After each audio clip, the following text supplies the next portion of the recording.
hustle on the mission. Grinding for that spot, a brand new pot to piss in. Trying to school my partners, I don't think they pay attention. I'm sticking to my vision, on the road to the riches. Every single day, I'm a hustle on the mission. Trying to get 100. For sure. Trying to get 100 M's, nigga. I ain't kidding.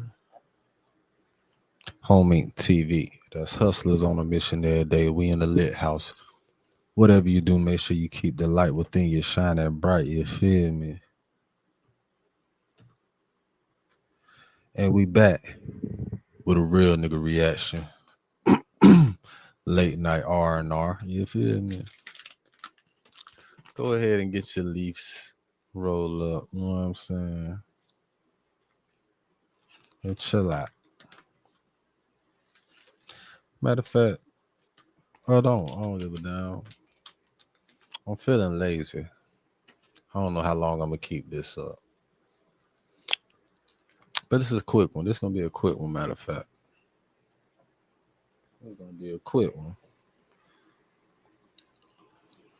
Yeah, man. Friday morning. You know what I'm saying? It's 3:20 on the dot. Eastern time. I mean, it's probably about what, 11 over there on the West Coast.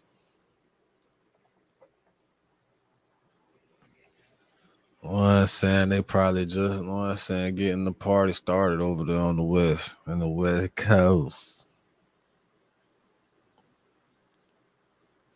Shit, man. So let's get to it. See what the fuck this is.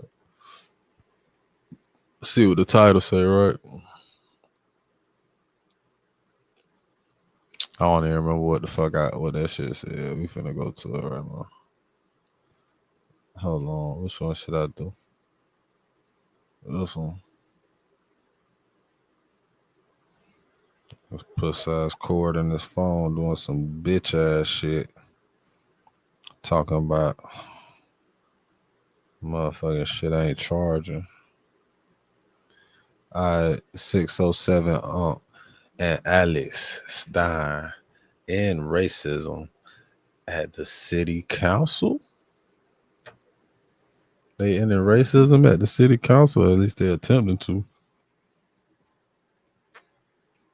Hold on, before we get into it, I'm finna change my back. I think we is finna. My back. My neck. My back. My neck and my back. Order. Number 607, UNC. Is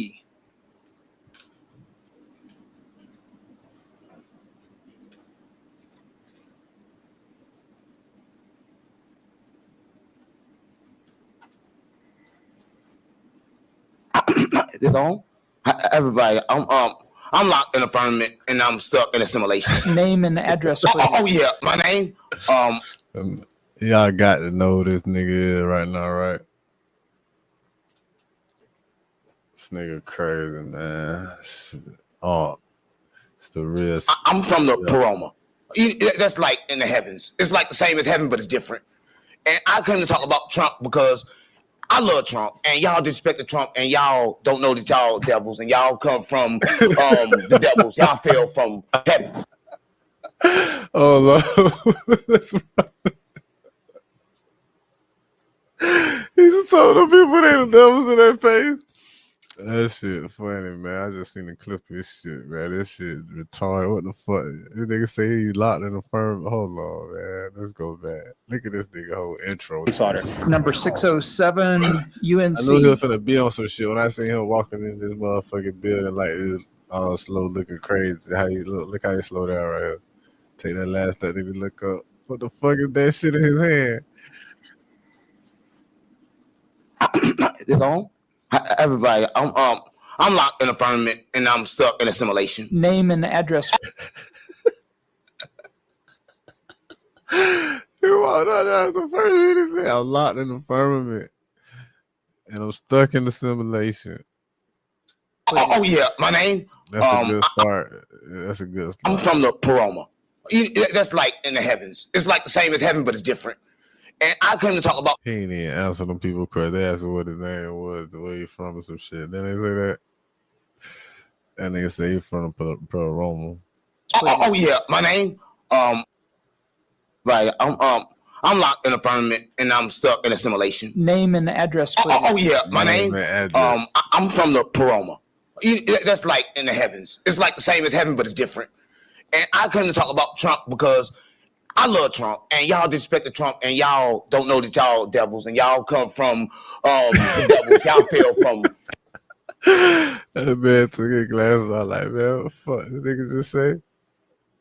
Y'all disrespect Trump, and y'all don't know that y'all devils, and y'all come from the devils. Y'all fell from heaven. And y'all don't know that Trump is good. He black stuck in another body because the world is simulation and everything is reincarnated. Oh, sorry. Everything is reincarnated. And I got some papers I need y'all to sign because I'm trying to let everybody know that Michelle Obama is a man. Her name is Michael, and don't nobody know.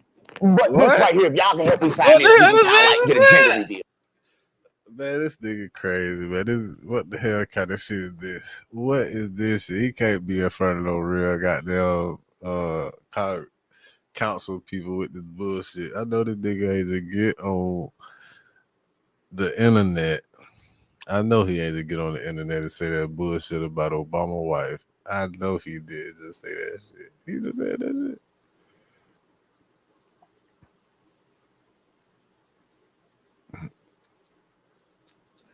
And I came to talk. I guess that's his lane. That's his lane talking crazy about shit like. We got one nigga.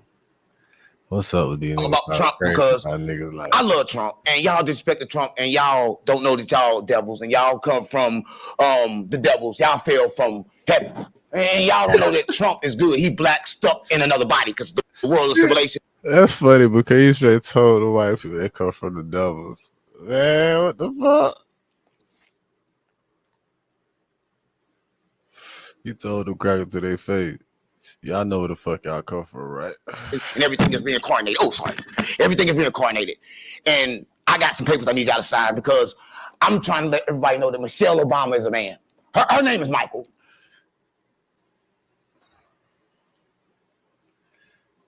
Whoever put this picture up of Michelle Obama, y'all dead ass wrong. I just want y'all to know that. I felt like I had to make that statement known. Whoever put this picture up, y'all dead ass wrong. Y'all dead ass wrong for making me say the shit that I want to say about this motherfucking picture about Michelle Obama. Y'all dead ass wrong for putting this picture up here and making me have these thoughts to say this shit about this lady, man. That's a nice lady, bro. How dare y'all motherfuckers, bro? How dare y'all? The audacity of y'all to put this picture up of Michelle Obama and have me fight these urges to say this shit on my mind about this damn picture. And don't nobody know. But this right here, if y'all can help me sign this, we can kind of like get a gender reveal. Because she's a man. I mean, he's a man. It's kind of like a he, she. But it's different. But I need to get out the firmament. And I need to get to Antarctica. So I need you guys to help me get to Antarctica, right? Because y'all blocking me from Antarctica. And you doing it for sure because you know you feel from the heavens. And I can look at you and tell that you Natholion, you Lucifer. You Satan, you devil. Leave Trump alone. And Hillary Clinton stupid. And Bill Clinton did inhale that weed. He said he didn't, but he did. I know he did. Who smoke weed and don't inhale? And that's all. Thank you guys for having me. I love you guys. America, make America great again. Put up the wall, and I love you. You This nigga love dumb. This nigga's a real character. He really bring Barney back. Pick your cup up. Go back and get your cup. Our next speaker is Go Mr. Alex back Stein. and get your cup. You left your cup, nigga.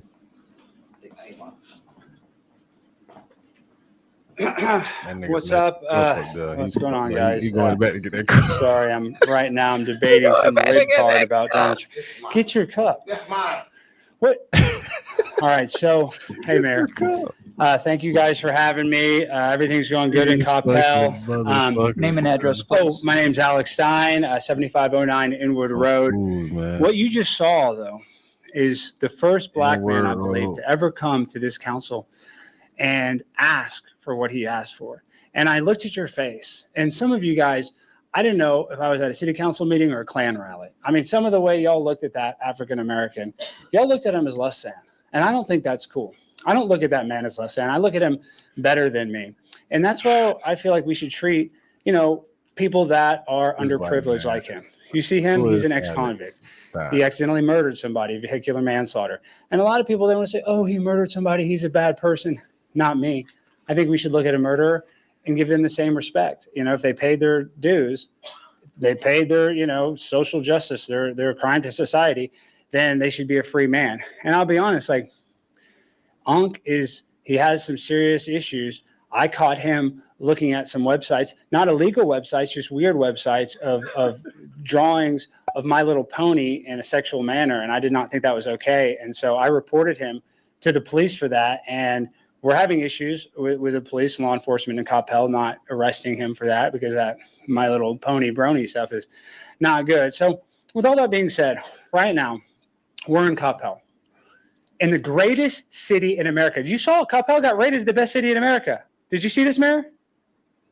Yes, you did. For the people playing at home, Coppell did get rated the best city. Why? Because it's mainly white people that aren't going to rob you and aren't going to kill you. And is that, is that a real? I thought that was, maybe I'm wrong. I don't know. Maybe that is their city statement. I don't know. I'll let you be the judge of that. But we look at our crime stats, you look at our demographics of the city, and I'll tell you what, it's safe as hell. So I'm happy that Coppell is a city where I don't have to worry about a Venezuelan Trinidad Aruga gangbanger coming over here and trying to manipulate me or do something to my girlfriend or do something to my ex-wife, Deborah. I don't have to worry about that at all, because Coppell is a safe city.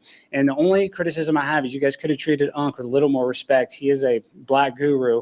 His son was murdered and I believe was sacrificed to the Illuminati. So he's a very powerful guy. He's connected to the rapper Nelly, I'm sure. And he does not like Kanye West. So don't worry, we're not going to get in trouble with that. No swastika situation with Ankh. He's very pro-Israel. I think he's Jewish, actually. He's a black Hebrew Israelite. So with all that being said, I just want to say that Donald Trump is the greatest president.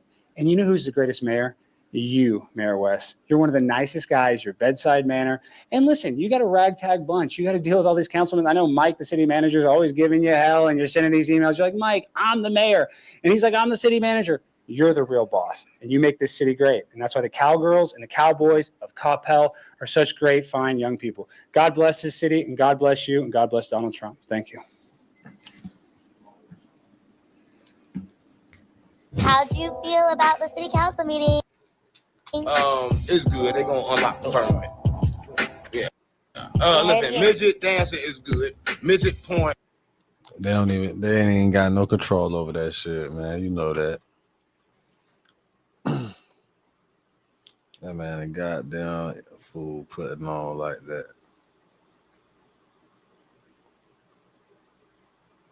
Hey man, that's what that shit be about, man. Shit. Who knows? I might start acting a damn fool like this motherfucker. I know I got a whole bunch of shit be in my head I be thinking about saying. I just don't say it. I know about a lot of shit, right? I also don't give a fuck about a lot of shit.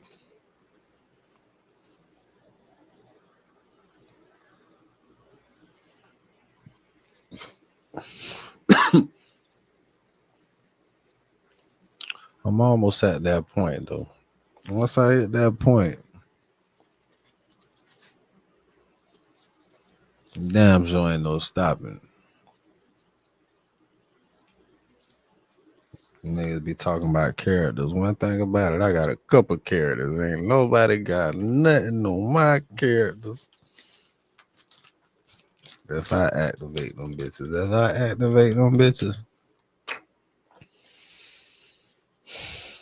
I don't need to activate that shit, boy. That power surge fucked me up a little bit, though. I ain't gonna count. That shit fucked me up. It knocked me off track. That nigga there That nigga ugly. Look at that boy. That boy ugly as a... That bit hurt. That bit ugly. Hey, man, that boy getting check out this shit. Man, get you a check out this bit. Create a motherfucking character. Get your ass out in the streets, man. You ain't got to do that bullshit. You feel me? Just stick to the formula. You know what I'm saying? Build and stay consistent, and then you'll be straight.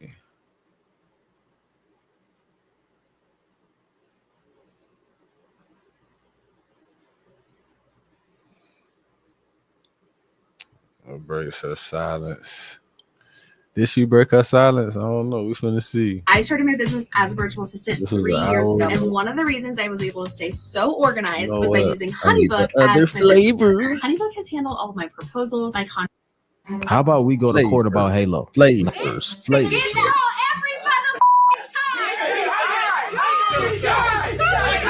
know, me and you got Halo, and like, you know, I don't care what happens in life, but like, I don't ever want to see you ever disrespect me in public again. Give me my son back. Shout out to D Green with this, man. Hey. Halle Bailey just accused her baby daddy DDG of doing the unthinkable. Halle claims that DDG abused and attacked her multiple times. And she gets a restraining order. No! What in the Megan Thee Stallion is this? Do y'all really think DDG put his hands on Halle Bailey? DDG already dated the biggest pass around in the industry. John Stockton. Like jumping over gates and shit like that. So boom. So we was at DDG crib. We just in the living room playing the video game. Out of nowhere, bro. RNR stomp in. Don't say a word. At this time, they wasn't cool. They wasn't on speaking terms. So like she had came unannounced. She don't say nothing. She goes straight upstairs. DDG look at us like, we like, so we continue playing the game, nigga. She come downstairs. She come downstairs with some flight itineraries, flight tickets. Just for context, I guess DDG had flew some, little yeah or whatever, some little shit out and put the thing in the trash. So she would dig through his trash and found it. So she come downstairs mad, bro. DDG not really paying attention. He playing the game. When I say, bro, she grabbed this nigga big ass chain, bro. And threw that bitch across the living room. I looked at DDG eyes, bro. That nigga pupils was dilated, bro. That nigga saw nothing but red. When I say, bro, I'm gonna leave it at that. I felt it. I felt the yank. I'm like, ooh, mind you, she did this in front of his niggas. He stand up. Ain't no telling what he was gonna do. I know DDG. That's not him. That's not his body. He would never dare do anything like that. Yeah, right. That look in his eyes, though, it was a strong consideration. And if DDG didn't smack look in his eyes, it was Ruby strong Rose, consideration. what makes you think he would put hands on a Disney princess? But Halle really filed a police report, and this is all magically going public after Halle gets accused of cheating with Brent Faiyaz. Mama! Now, I've been saying this multiple times, bro. Halle is not as innocent as the internet may make it seem.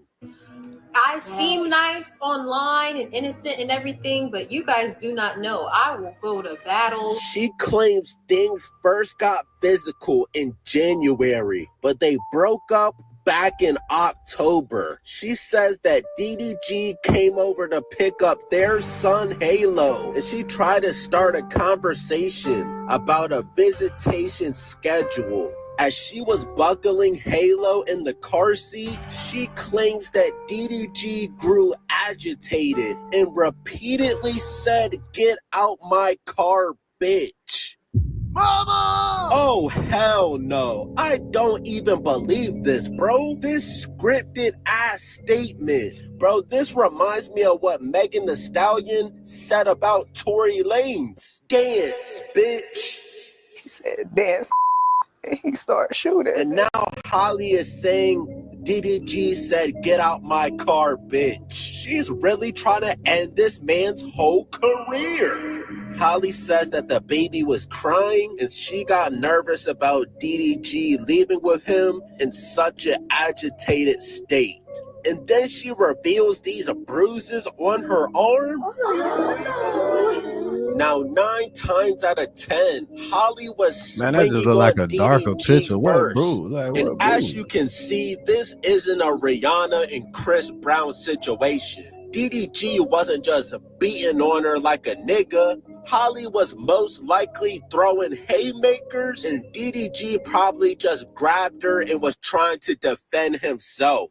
Diddy used to tell me, nigga, she used to smack the shit out of him on the bed. He chilling. She smacking the shit out of him.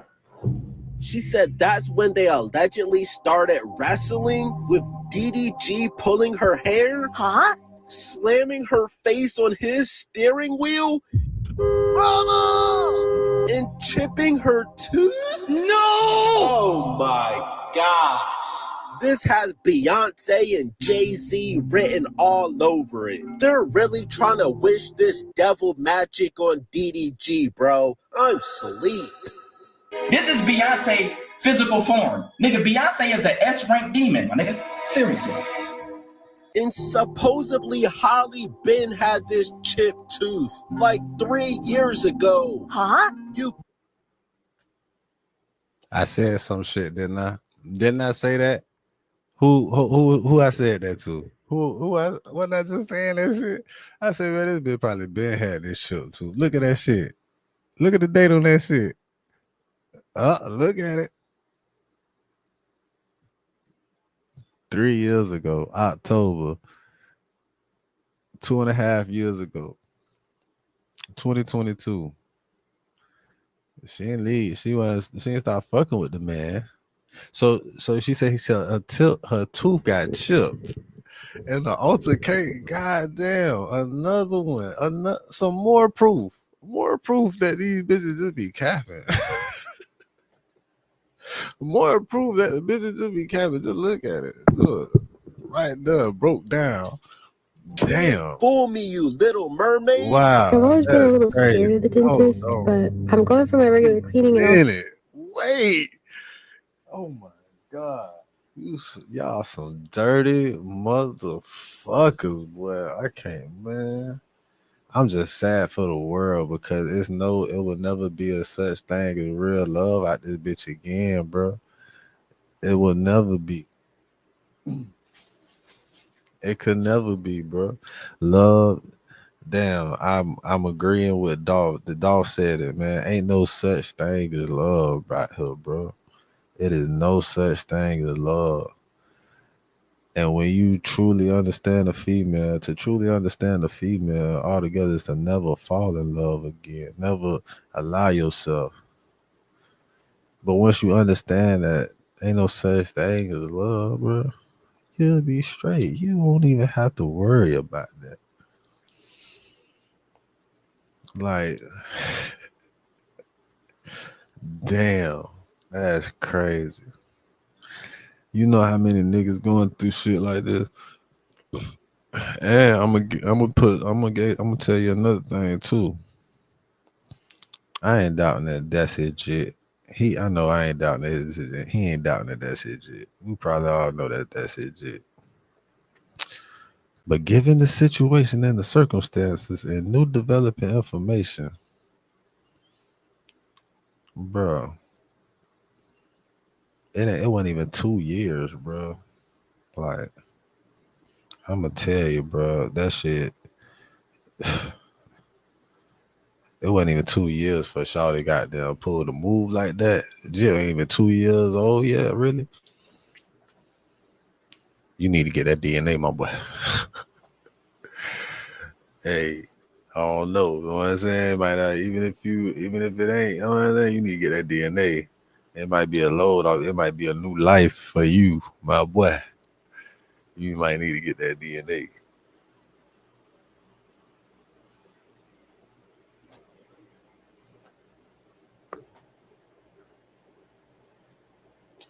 You might have to get that, boy.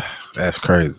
Also because I chipped my tooth and I'm just a little nervous. Holly says that she was in pain and crying, and although that stopped the fighting, she was still worried about Halo. So she remained in the car for the ride over to DDG's house, where she told his family what happened. I'ma tell you straight up, bro, I don't believe it. Yikes. That nigga DDG was a valedictorian. That nigga is not stupid. You see this red flag, you're like, yeah, no, it's checkout time. I can't do that. Something that you've learned over the time. A girl that put her hands on you, can't do that. Ooh. Can't do that. No. Damn, that was a serious red flag right now. Holly was accused of fucking Brent Fayez while she had Halo on vacation. And the next day this is coming out, I'm not buying it, bro. I'm sorry, I'm not buying it. And after Holly told DDG's family what happened, they said they'd take care of Halo. She was left hysterical and with bruises on her arm to go along with her chipped tooth.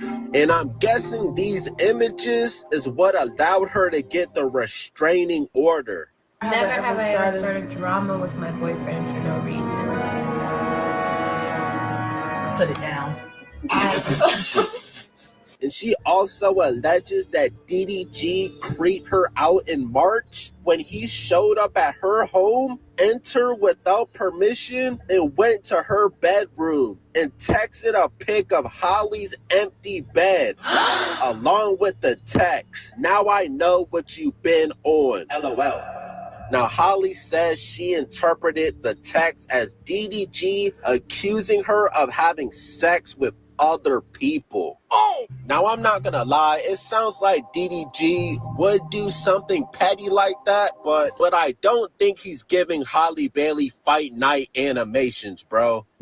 Nigga is too smart for that. Bro, it's insane that just last year, everything was good, bro. They had a nice, healthy family. And now this, and 4 days later, she claims that he really exploded when he came back to her house. Holly told him she and the baby were sick, and she didn't want Halo to leave home. And she claims that when he got verbally abusive, smashed her Ring camera, and ran away with Holly's phone. Holly claims that DDG threw the phone out his window and yelled to her, "Go get it, bitch." DDG doesn't even talk like that.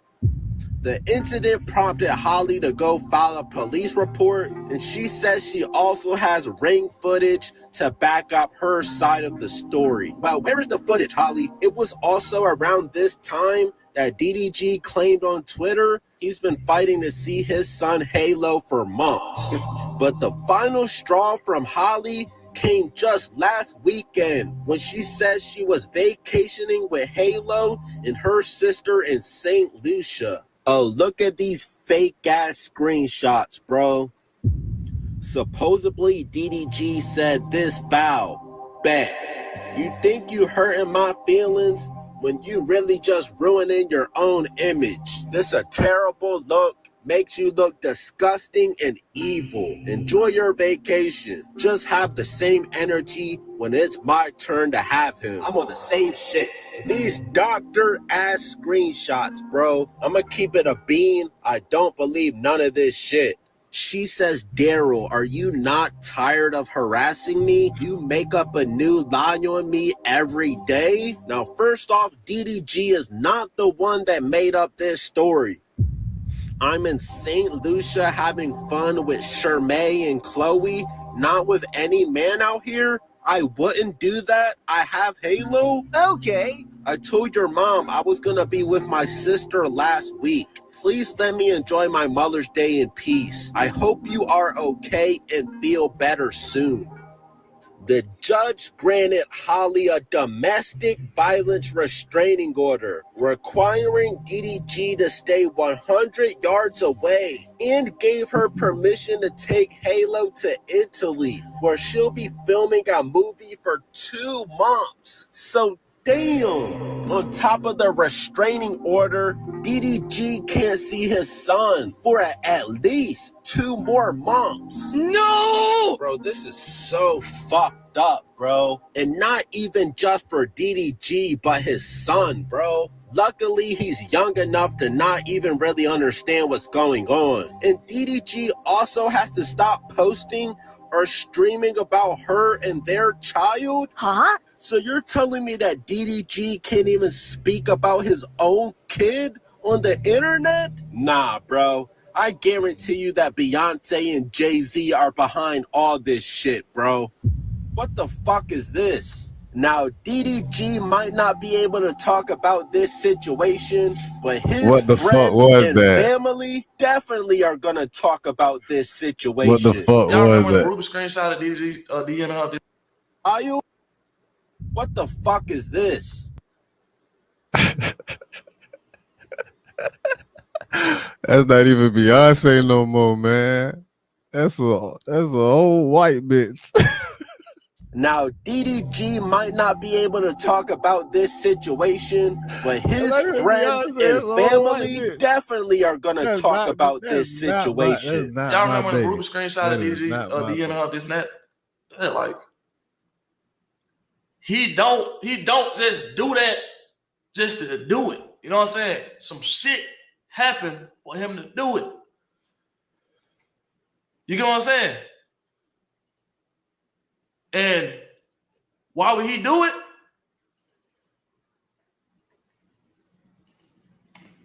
it? Imagine swinging on somebody and you miss and you hurt yourself trying to swing on somebody. Literally.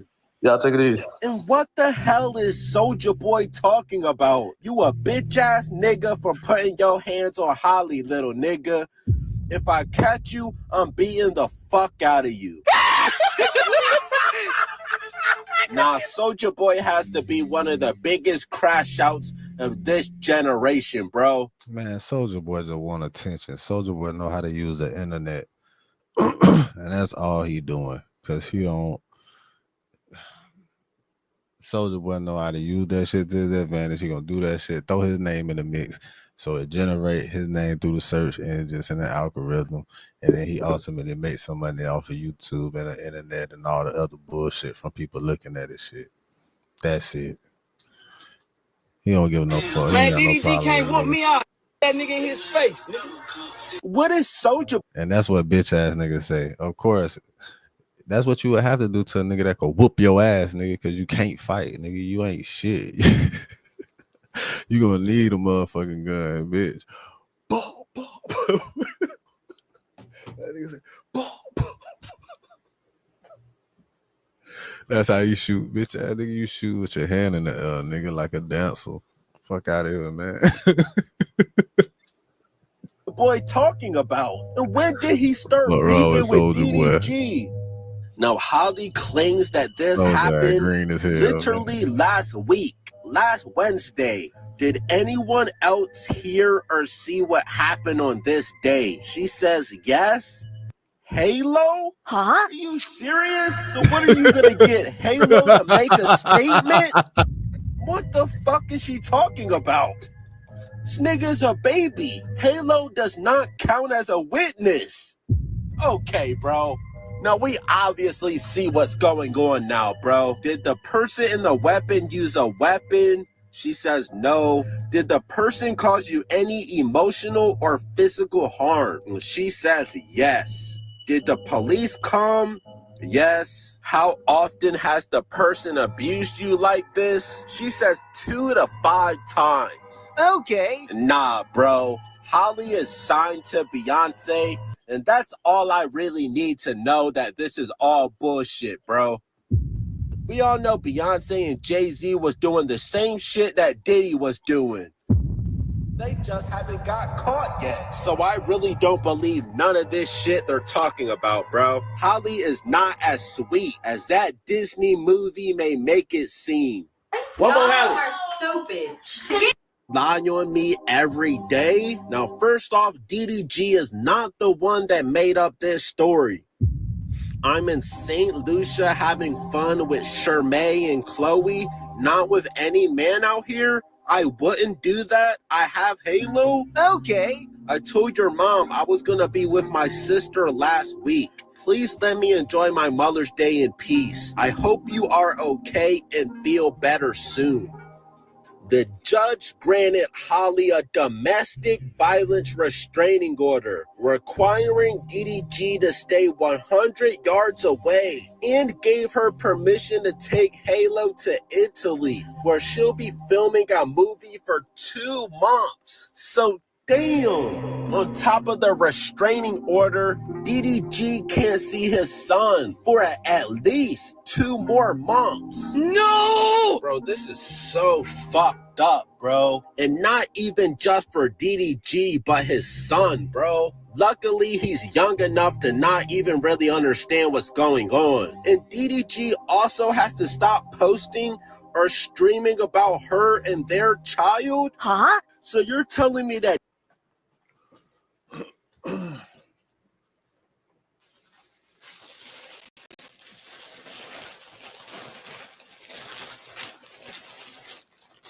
In all actuality, no, he don't, because it's his life, so he don't have to do none of that shit. It's still part of his life. You don't got to stop doing a damn thing. Get your lawyers together, man. You just need to get your team of lawyers together. It ain't gonna amount to theirs because it's Jay-Z shit, but you doing right. You staying low. You trying to build up, and you gonna get your money up. That's all you need to do. Get your motherfucking money up, nigga. Take this time and realize this is about getting your motherfucking paper up. Get your shit up, nigga. Like Nick Cannon status, nigga. You need to be host. You need to be goddamn it doing it. You need to have your own motherfucking streamer university and shit. DDG can't even speak about his own kid on the internet? You need to goddamn get that money. I guarantee you that Beyonce and Jay-Z are behind all this shit, bro. What the fuck is this? Now, DDG might not be able to talk about this situation, but his friends and family definitely are gonna talk about this situation. I ain't even your friend, but we gonna talk about this shit. We gonna talk about this shit for you. That she gonna penalize. She gonna penalize you. Do that. Shit, we just to do it. You know what I'm saying? Some shit happened. And we gonna get it off for you, my boy. We gonna get that shit off. You get what I'm saying? You dare say we'll get it off. They got a nigga fucked up. Why would he do it?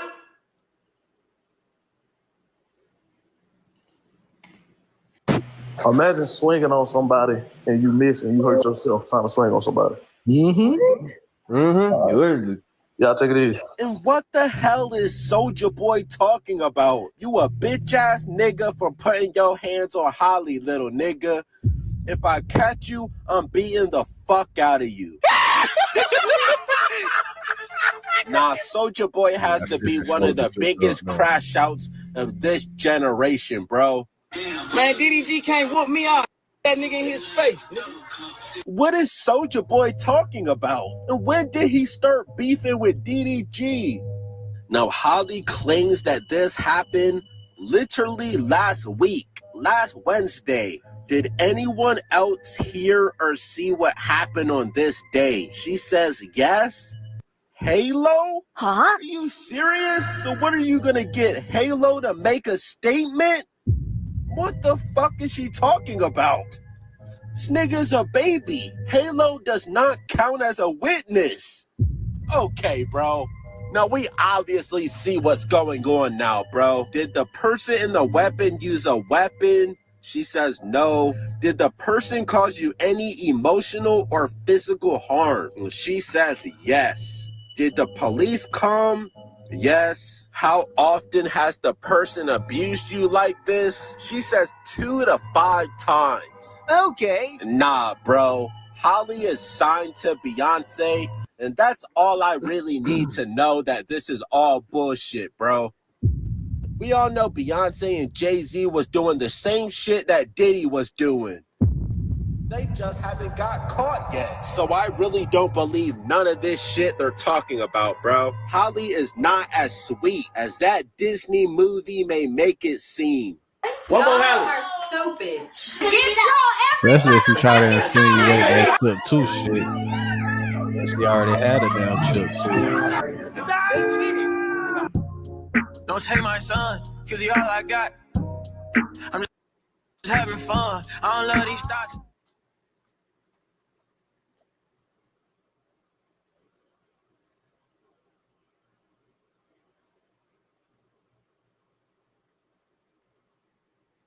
That is not all you got, my boy. You got more than that. You niggas just start feeling like that because they be a new father and shit. You feel me? That ain't all you got though, my boy. You got the potential to make more, nigga. You definitely got the potential to make more, nigga. Fuck you worry about that phone, nigga.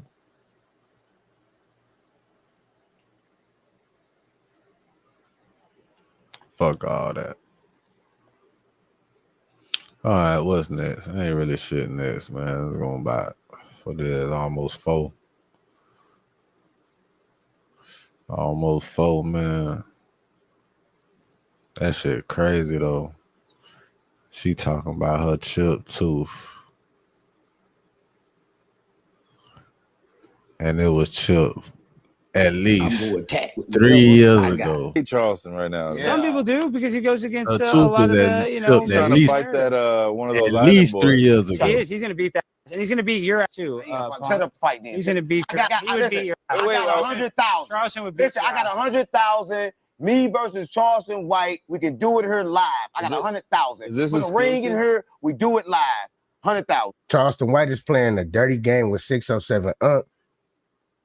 He's going to the internet and he's calling for self-defense. And he's saying that he's in fear for his life and he's petrified. And it's to another level. So when he does run into 607 Unc, he could do what he want with him because it's documented publicly on the internet that 607 Unc made threats to him and he feared for his life. Now in Texas, the laws are different than they are like in California and other states. There's a stand your ground law. So if you from Texas, make sure y'all get in the comments and break it down for us so we can really understand the whole Texas law, Texas gun law, stand your ground law, all that type of stuff. So all the lawyers, man, y'all get up in the comments. But I ain't gonna take too much of y'all time. Let me know what y'all think if Charleston White is playing a cold game, and we're gonna figure it out, man. What he talking about you? What he say about you? I want to Charleston White. That a lot of people don't know. He constipated. He got a lot of shit up there. I need to knock it out. Him, cause I'm afraid for my life. This man, he done made sense.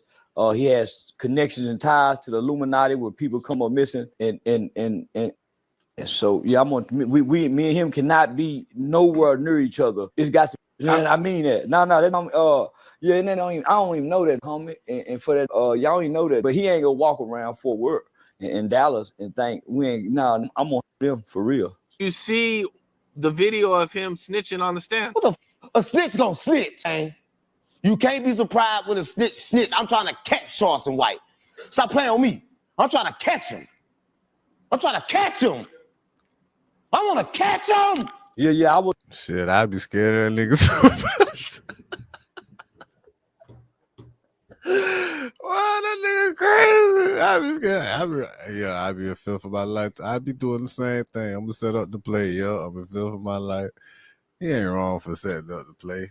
If the nigga tripping like that, even though we know these niggas characters that they be putting on and shit for the internet, that shit funny. Was a little boy didn't accept apologies when the grandmama tried to make. I didn't accept apology. I took ass whooping. I don't want no apology. I'm a grudge holder. Homie, you can't. Listen, anybody. I done fell out with KD the jeweler behind it. When I seen KD the jeweler up there letting him sit at his jewelry shop. Cause me and KD been knowing each other over almost 30 years. Let me see, my son 21. Me and KD been knowing each other 21 years. My son was 6 months old when we met. He talked to I done met his daddy. He talked to my mama, sent him a message. Ain't nowhere in the world a go say he want to my partner. And me and this still go do.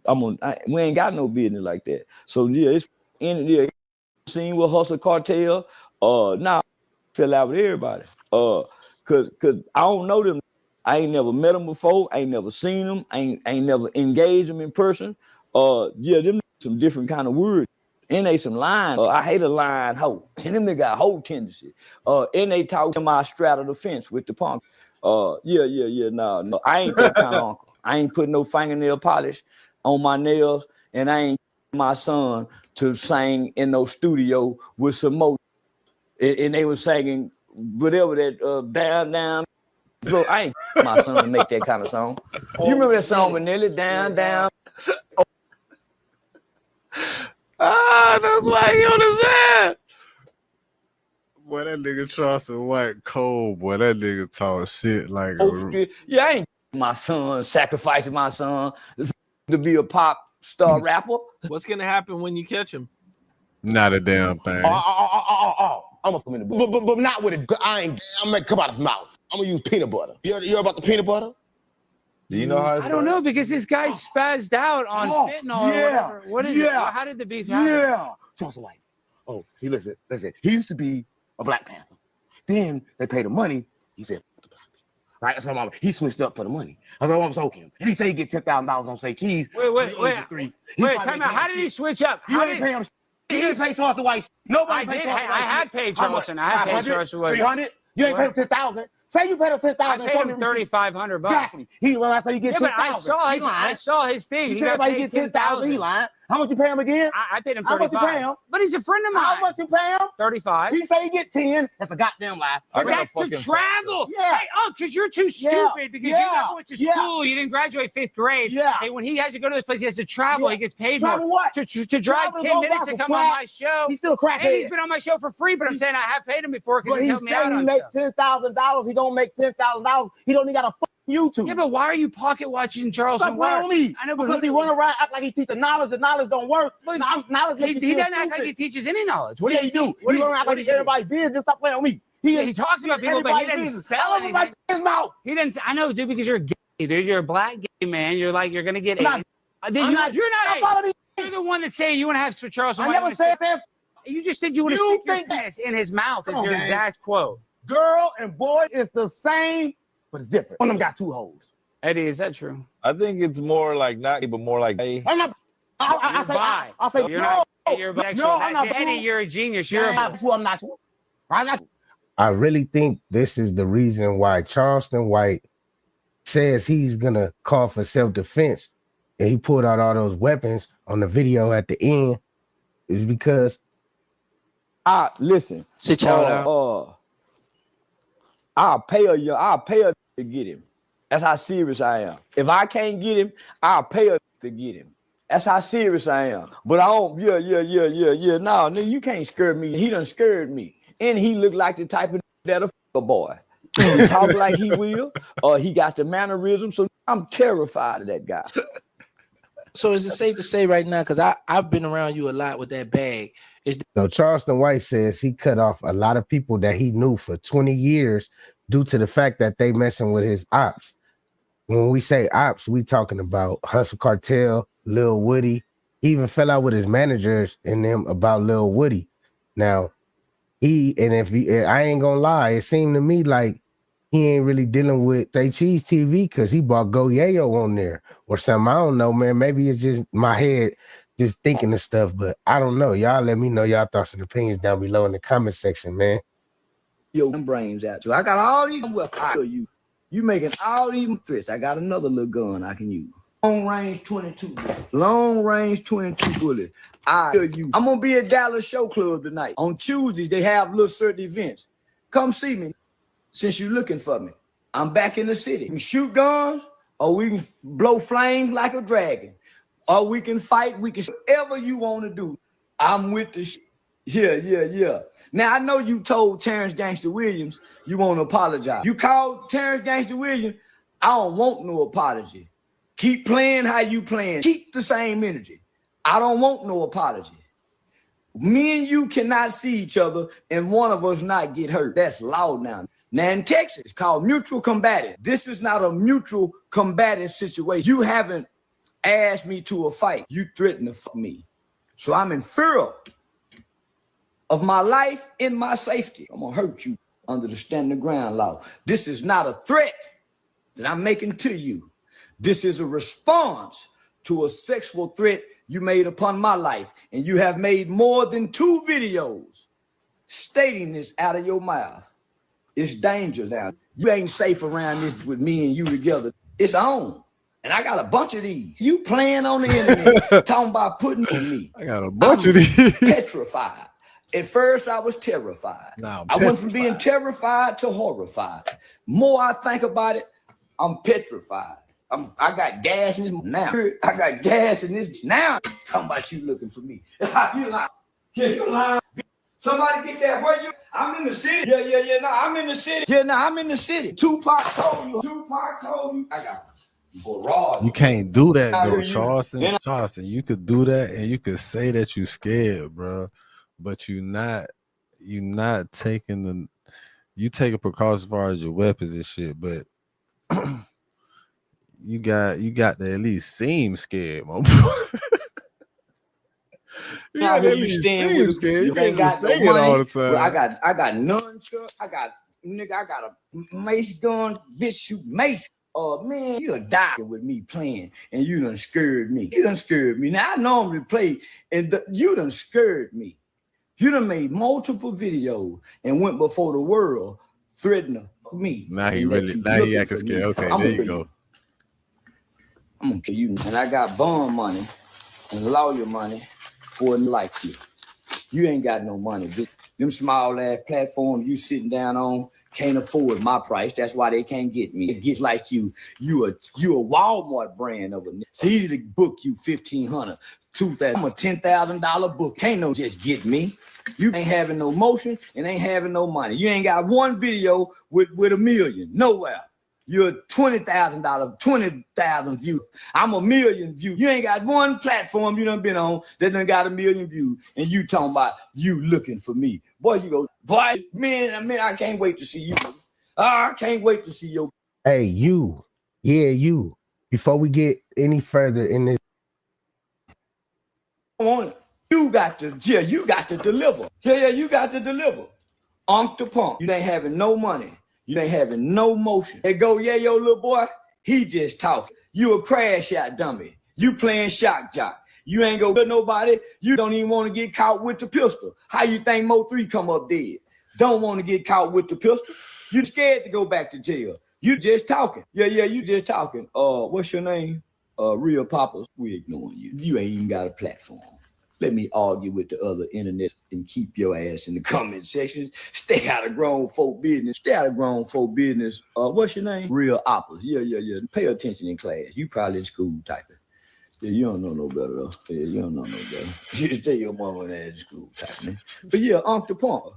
Hey, watch your mouth, see, Unc my people. Man, suck my dick. Let me block it. You can't tell me to watch my mouth and you watching me. You can't make that type of shit. You watching me. How you gonna tell me to watch my mouth and you look a woman? Man, you ain't got no power. You'll stop the bullshit. Yeah. You know, I think I'm gonna hurt that when I see you.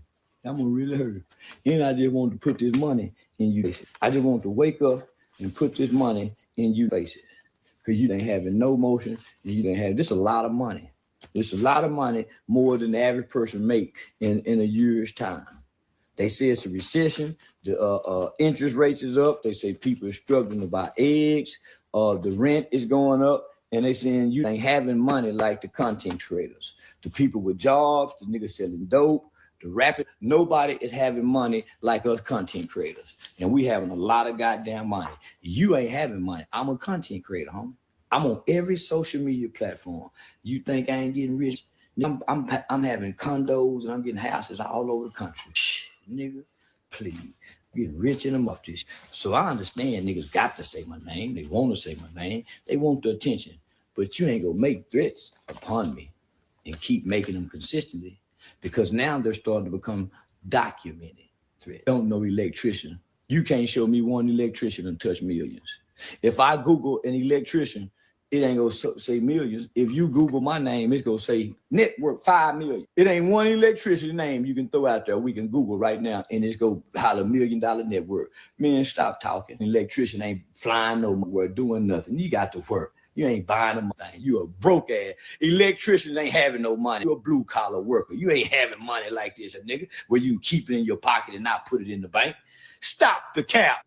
I ain't on her capping. I'm on her putting it in your. I ain't on her capping. I'm putting it in your face. Yeah, nah, please. Putting it in your face, boy. You ain't touching money like this, no electrician, nigga. Google electrician and Google my name and see what it say, and then get back with me. Man, stop talking to me. You just talking. Yeah, electrician, man, they ain't doing like this here, nigga. You lying to me? Yeah, doing it like this. Stop lying. Boy check. Big boy check. Big boy check. Big boy check. Yeah, big boy check. At a packed house. What you call it? Yeah, they don't want to hear no shit about no, and ain't nobody making more money than content creator. But you tell that boy Uncle Punk, I got weapons for everything. I got weapons for everything. This nigga got a crossbow. I ain't just got guns. I got everything that you need. This nigga got a To crossbow. be safe walking on earth. I can take these weapons in another country and it'll be safe walking on earth. I can go anywhere in the world with all my artillery and my weaponry. Nigga got a crossbow. And when I first started getting money, I took over $100,000. Boy, got a flamethrower, a crossbow. I took over $100,000 and bought all kind of weapons. So in my mind, I'm walking around well prepared. Any situation, in any, there won't a problem with me. I read all my hand manual, practice. Man, you gotta do simulation training. That's why I walk around this country. That revolver small nice. as I am, with one eye, no security, and I think I'm bad. Disrespecting the dead, gangs, and I ain't been hit in the mouth yet.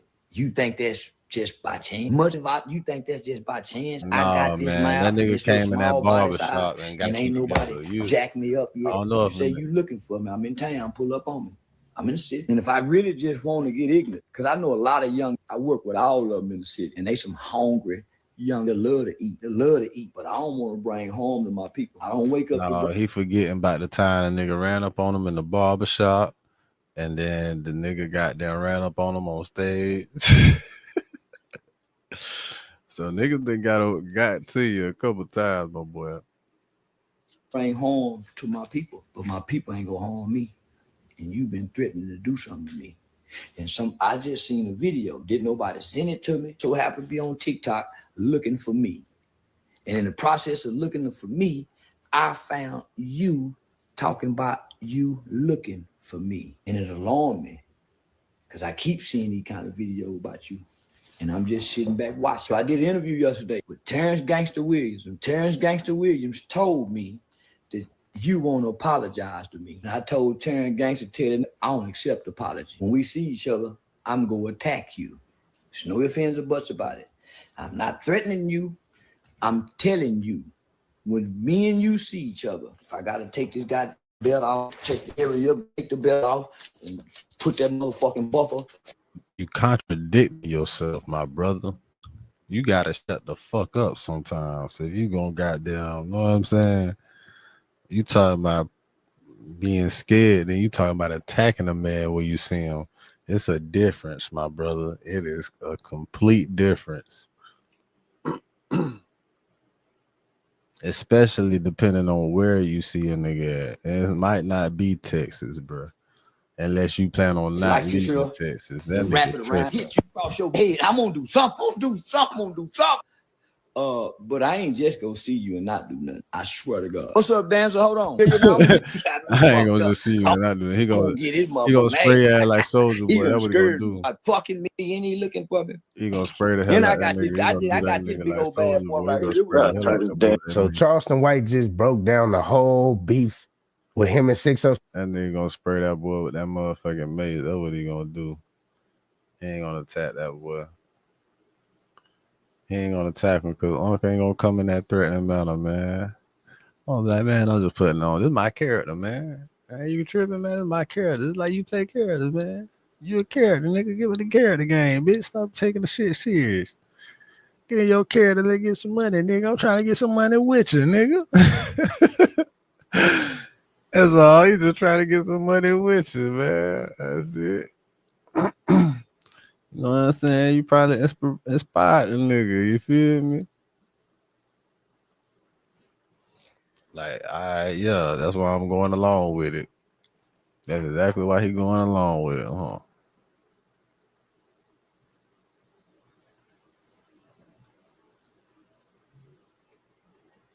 taking the stallion in the foot. Man, they supposed to be going home to fuck. He know that bitch just wanted to fight to make her calm better. Ghetto bitch.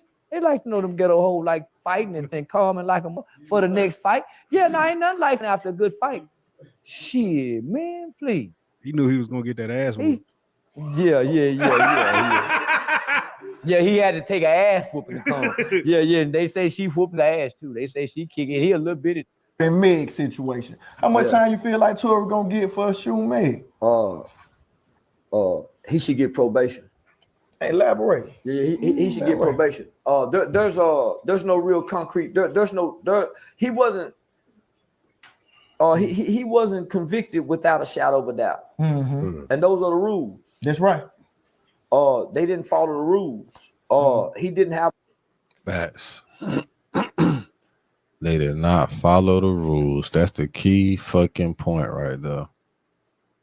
They did not follow the motherfucking rules.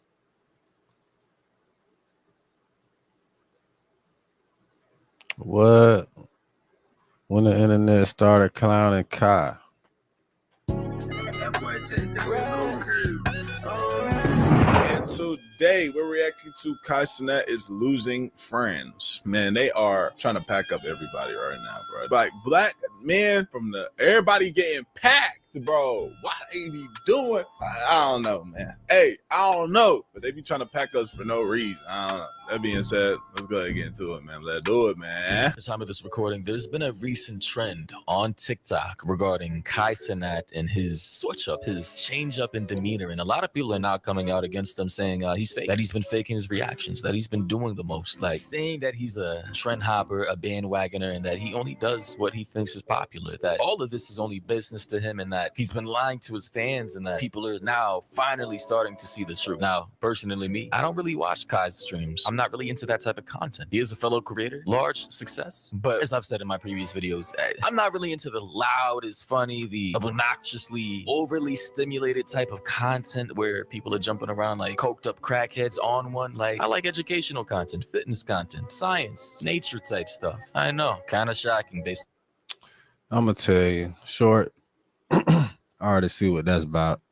That's about a nigga progressing. You feel me? And I could pinpoint exactly when the switch up happened.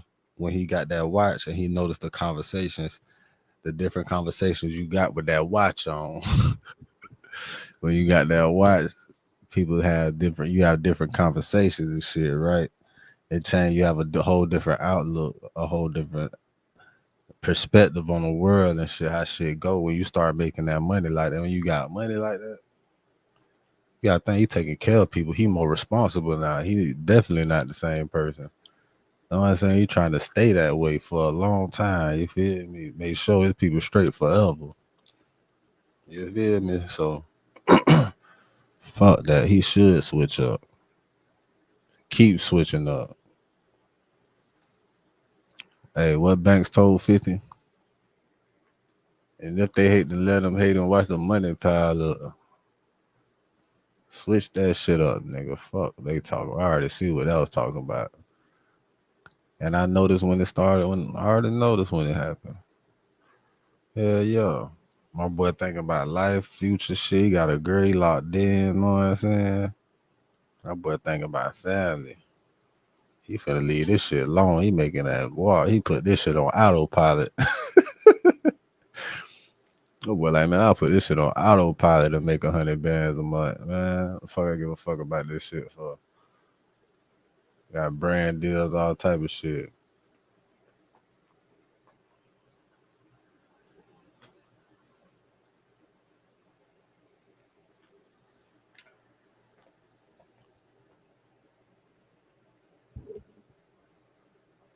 They say Tory Lanez was hit over a debt. What the hell is Brick Baby talking about?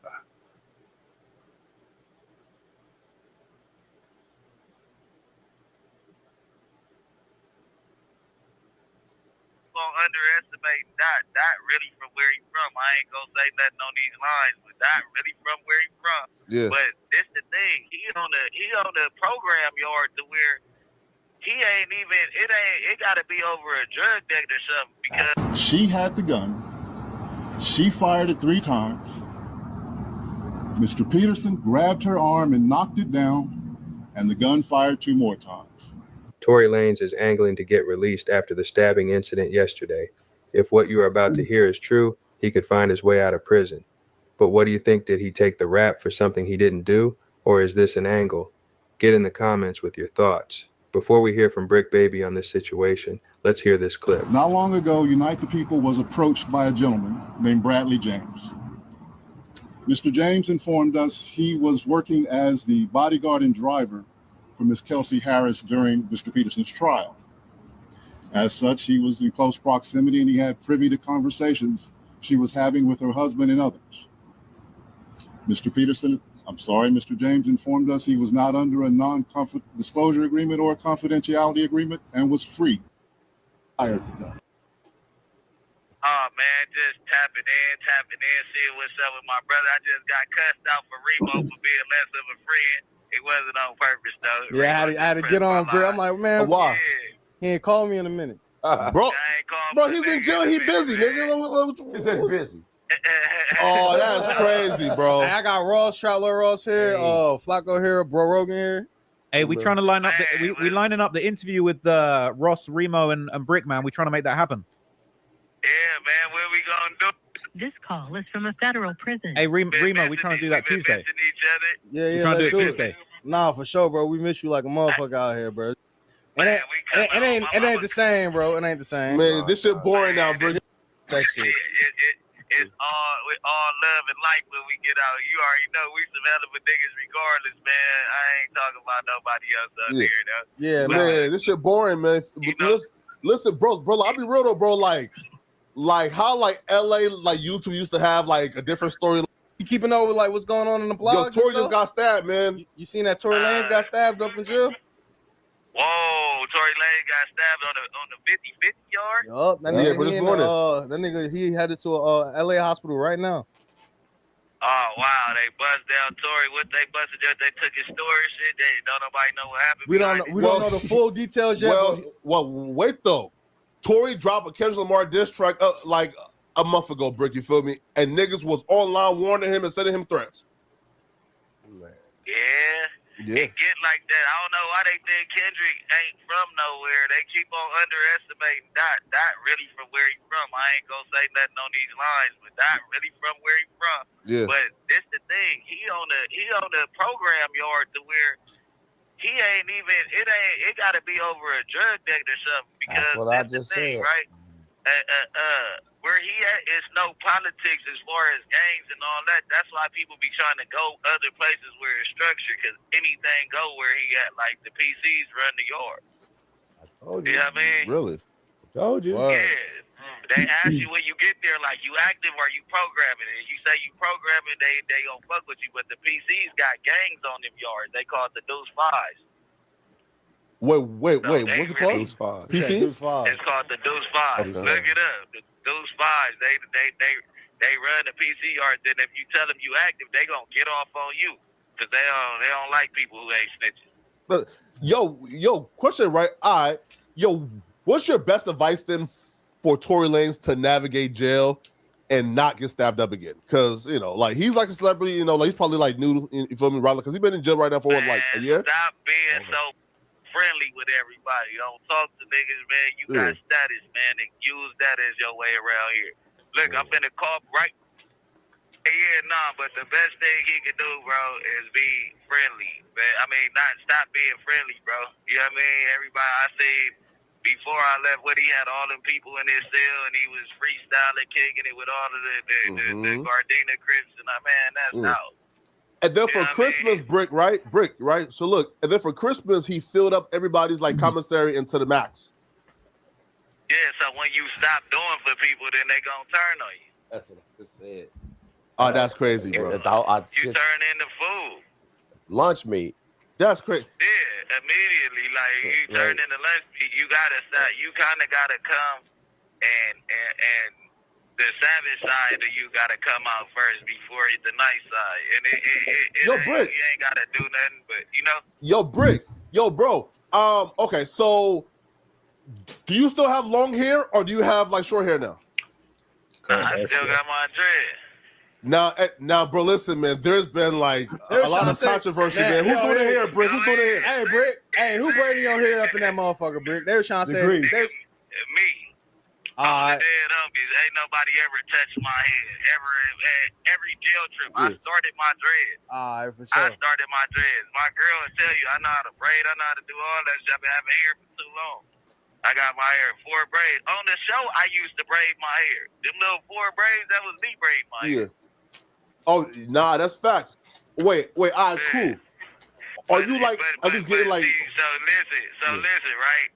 Motherfuckers in here, I ain't never got that. talk about that. Listen, when I first got here, I ain't have nothing, right? I had I borrowed got a few dreads. Ain't no things need for from people, braids. and then I paid them back, and nigga, it went on 6-0. I do this shit when I got shit around. Motherfucker don't touch me, don't talk to me crazy, whatever, nigga, it's cool. Cause before some niggas looked out for a nigga, some weirdos looked out for a nigga. Cause so, you know what I mean? If the weirdo, hey, check it out. Hey, I need your help on this. Woo, woo. I'm not tripping, nigga. A motherfucker can't say nothing to a nigga, cuz on 6-0. I don't get next to him. I ain't never been in no cell with these people. I ain't never sat at no table, played cards, basketball, none of that. You get me? So you saying that you did get some grease from a transgender?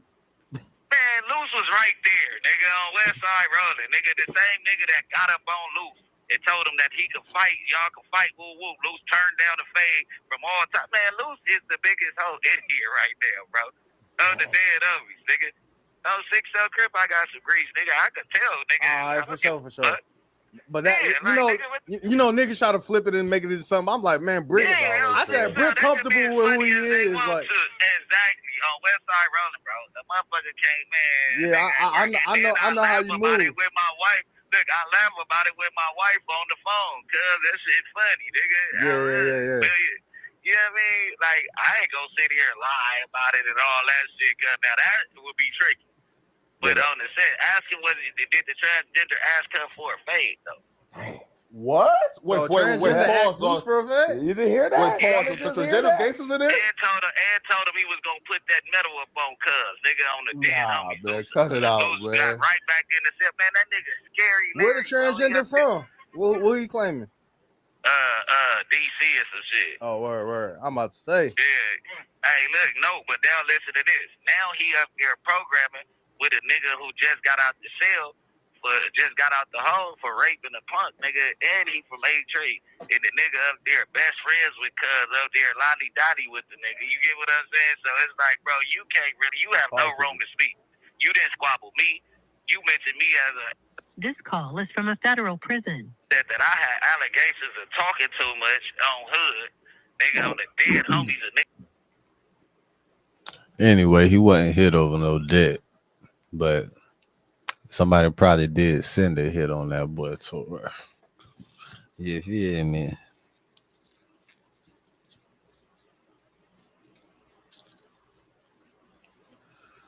They say it was a diss record he put out against Kendrick. I ain't heard nothing about that. What diss record? He said something about Kendrick.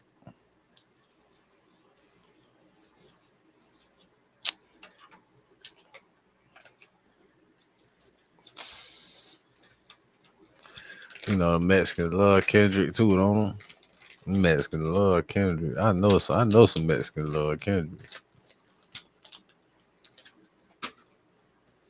Not like the niggas, but I know some Mexicans that love that boy. I know it is. I know it's some Mexicans.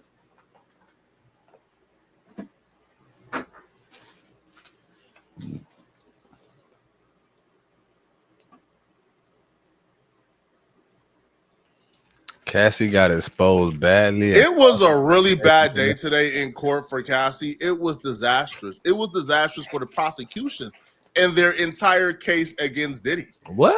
In court, it was pretty evident, bro. The prosecution is in over their head.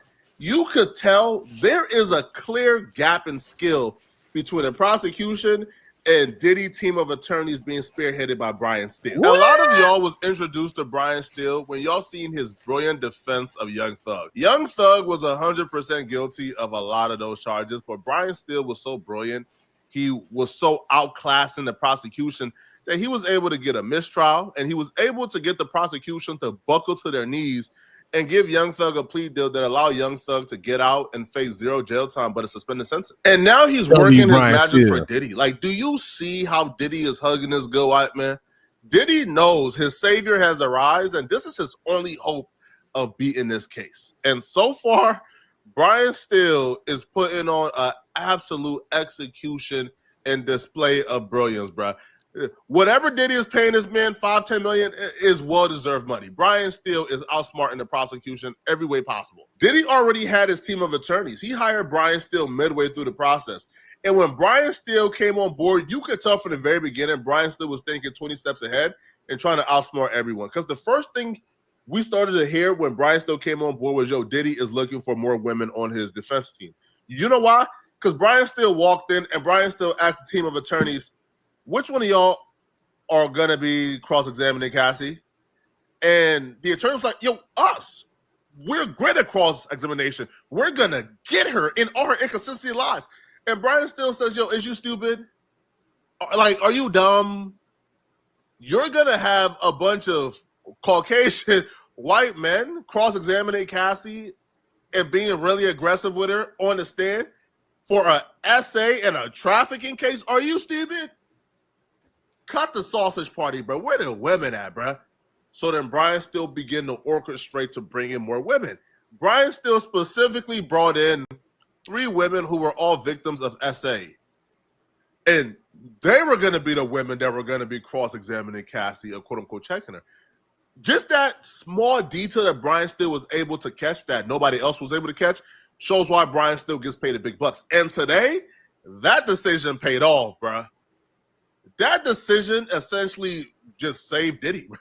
Yo, Diddy and Brian Steele and his attorneys, they were fearful of Cassie's testimony. That was going to be the one thing they felt, yo, we can't really beat this. Yo, they was up at night thinking about Cassie testifying. So far, they've been able to manage this pretty well. Because you know what happened? Brian Steele's decision of including an SA victim who is an attorney to cross-examine Cassie, that paid off magically, bro. Because that person was able to get a lot of information out of Cassie that ain't make her look good, bro.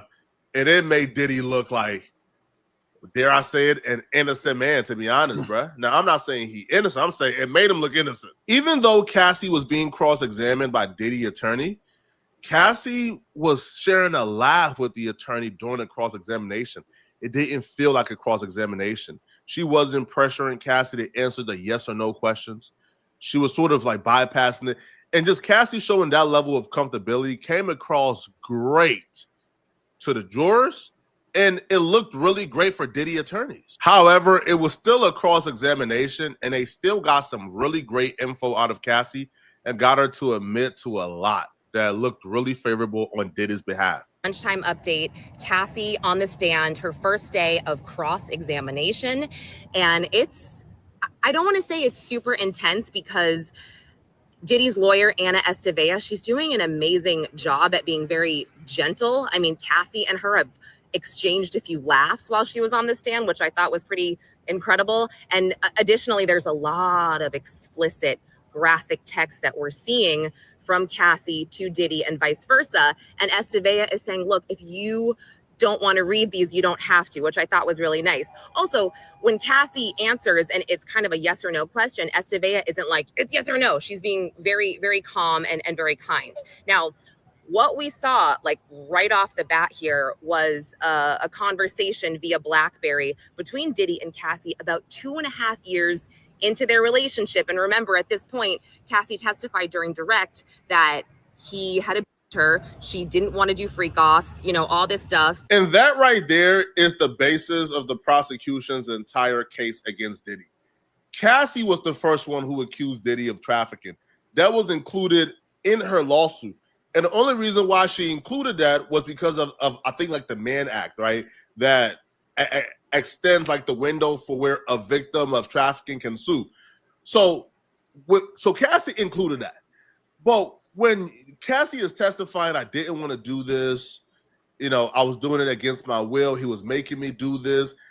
And then the gigolos or the male escorts are testifying, oh no, she instructed me to take a piss on her. Oh no, she's the one who handed me the money. And then you see text messages where she's requested to do the free calls. And people are like, hold on, bro. You're requesting to do these things because you want to keep Diddy to yourself. So if you're requesting these things in messages, in emails, it's kind of hard to now paint the narrative.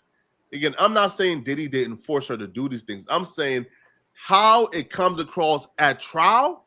If we're trying to use our reasoning, our comprehension to figure out who's winning this case and who's not, it looks away when there's emails and messages of you asking for the free calls. And she actually said that he said, you know, I miss you already. When do you want to FO? That was Diddy. And she said, I'm always ready to FO. And again, this was August of 2009, about 2 years into their relationship.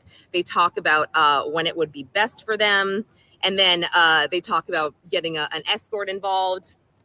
And then we see a text message that says, I can't wait to stare at your BBD. You guys know what I'm talking about. And again, lawyer did not make her say it out loud. There's a lot of explicit text messages. And look, I think some of the takeaways here at what the defense is doing and what they're eliciting out of Cassie is, again, the email saying she loves him after these FOs. And don't get mad at me. Don't tell me, you know, I understand how trauma works, but I'm just relaying all this to you guys. So Cassie testified that she had to do freak offs during her period.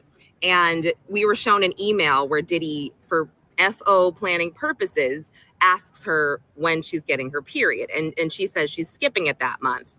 Additionally, she testified that she didn't want to be a swinger because she didn't want to see him with another woman. Well, we see an exchange where she says she has a fantasy about seeing him with another woman. Brian still did a very great job at making the security guard, the second person who testified, at making him look discreditable. He hopped off that stand and people was looking at him like, man, bro, like this witness was a waste of time. Because there's no way a jury is going to buy anything he just said. Because Brian still got him to admit that he copied the footage to show it to his wife. He was cloud chasing. He lied about a couple of things, lied on the report. Brian still discredited him completely. Cassie is the star witness. This is her story. Her story is why Diddy is currently being indicted and charged. So when you catch Cassie in a couple of white lies, like, hey, yo, he made me do this when I was leaking. But then Diddy is asking, hey, yo, when is your period so we don't film? It's kind of looking crazy. When you're texting him, yo, I want to F right now. Yo, I really miss the free calls. It looks a certain way. When you're texting him, oh, I love you, thank you, it looks a certain way. Now, there's like that message, which to me is like the smoking gun, where Cassie expressed. Now, Cassie is, I didn't want to do it. He made me do it. No. Cassie would express she loved doing the free calls in the messages, but the smoking gun is her reasoning for why she wanted to slow down on the free calls. And it had nothing to do with her feeling degraded, her feeling disgusted, her feeling, no. She didn't want to do it. Well, you're going to have to watch the rest of the video to hear it. And I'm paraphrasing here. She also says at one point that, quote, she'd travel anywhere to be with him. And this is while they are discussing an FO in this one message, this BlackBerry message.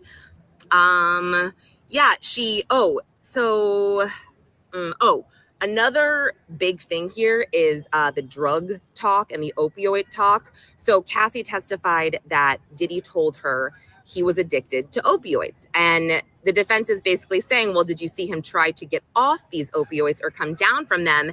And she said, yeah. And then they said, well, that makes one volatile, angry. And again, I'm paraphrasing, but basically what they were alluding to is that Diddy's violent behavior and aggressive behavior and all of his mood swings that she talked about were because he was coming down from opioids. Let me make sure. I feel like I have so many notes from today. Again, a lot of graphic messages mainly about Cassie saying how much she liked it after it happened. It was so good. And she's talking about FOs. Oh, something really big that they're trying to prove here. Cassie felt like she didn't have the words to relate to Diddy because she was so young that she didn't want to do this and yada, yada, referring to the FOs. Well, we've seen a lot of messages from Cassie to Diddy that are paragraphs, let's say, explaining certain things to him, really seeming to wear her heart on her sleeve. At one point she said, look, I'm unsure about the FOs because I feel like, you know, before when we were doing them, and this is a few years into their relationship, she said, you know, before we were doing them, I could spend time with you after. Now we're doing them and you're leaving right away. These messages are showing Cassie enjoyed the FOs. She enjoyed it. It wasn't a thing that she was dreading or a thing that she was looking at as, oh my God. No, she enjoyed it. Her only gripe against it when it got to a point was she wanted more time with Diddy. She wanted Diddy to do the FOs and then stay there, cuddle, and treat her like an actual girlfriend. After a while of doing the FOs, he began to treat her like a girl just for the FOs. He will only link up with her to do the FOs. And she would express that. Yo, I have no problems doing the FOs.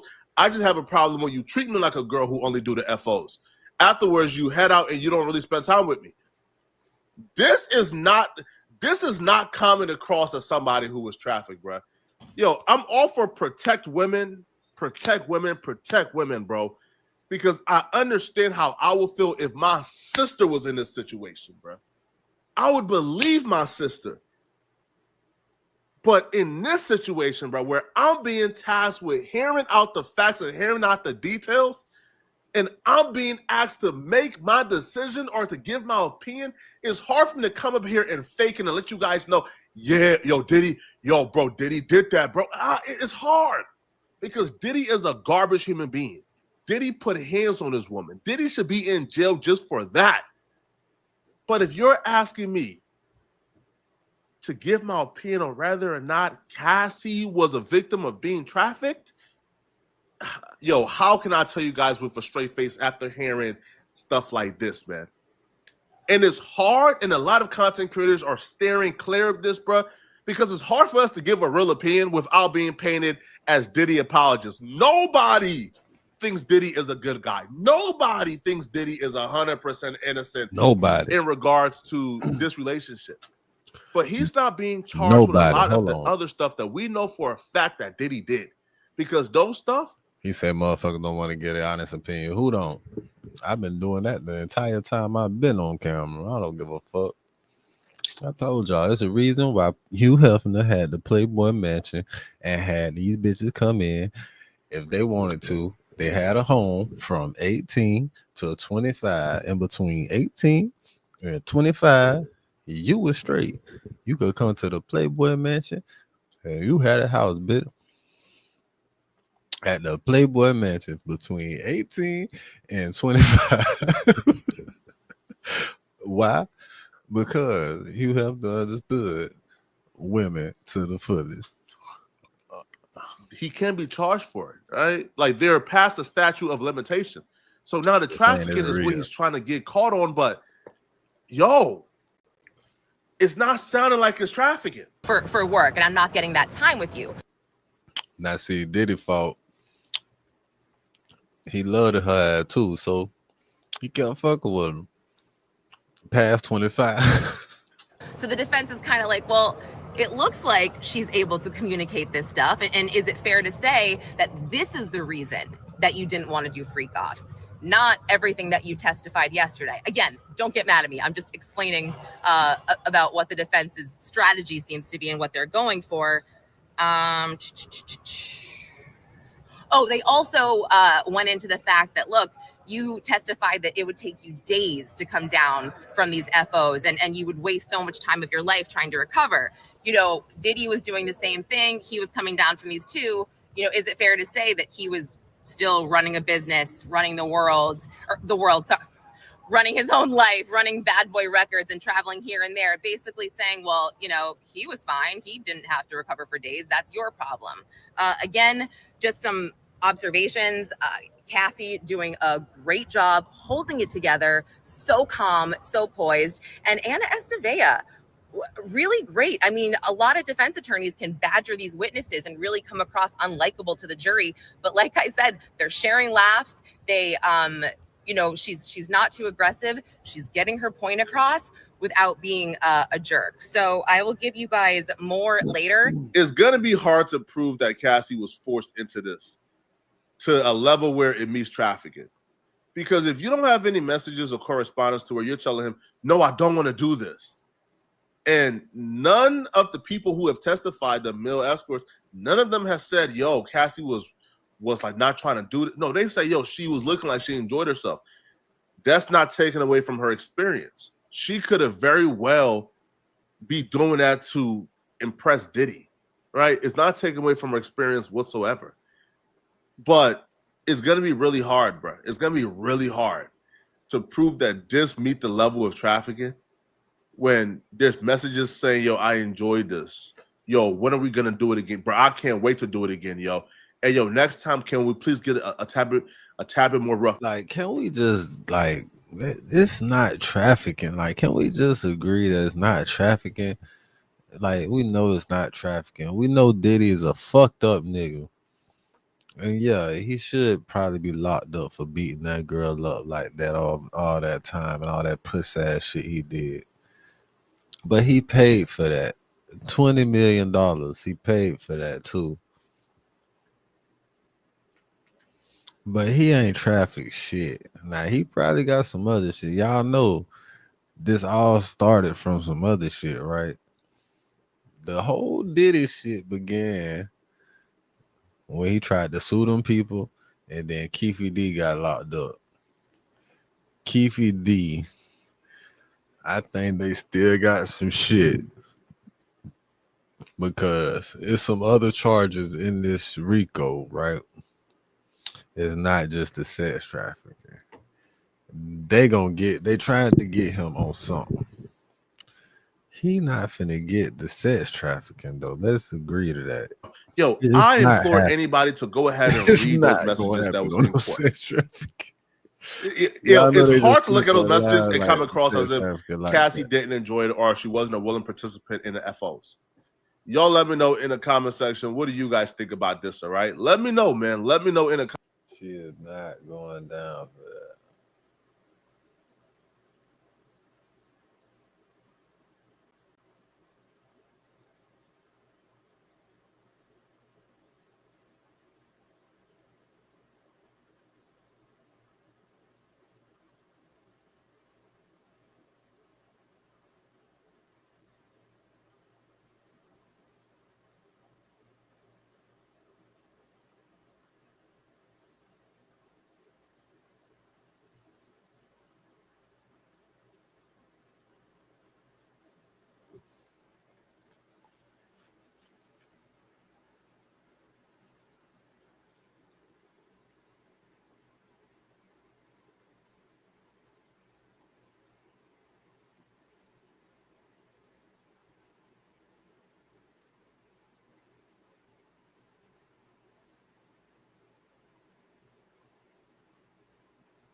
Bro, nowadays females will give you some pussy before they buy you a burger. Why is that?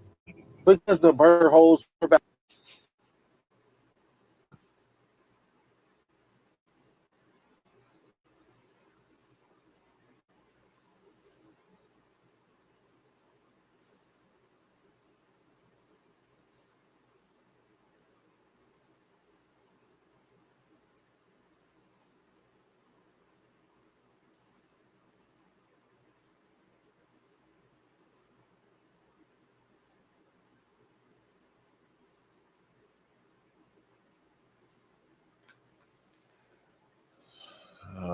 not finna go there.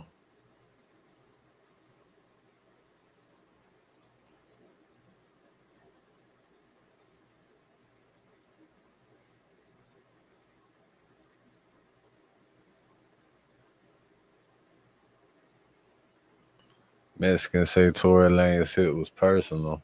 What?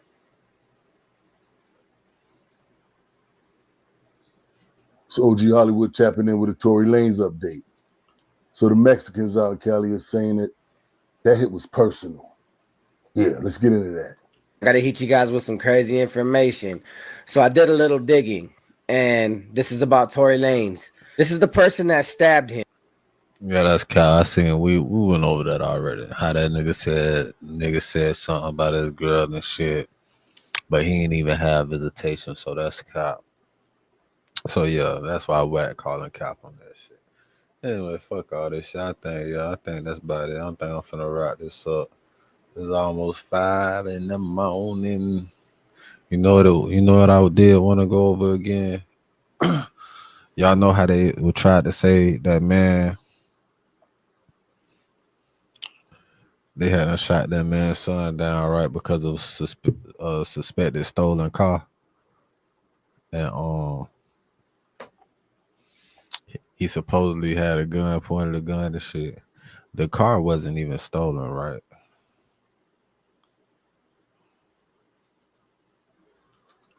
I can't remember what the fuck that was. What the nigga name was?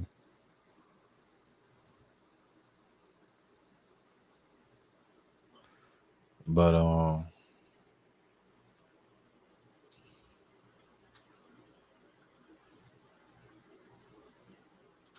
I can't remember.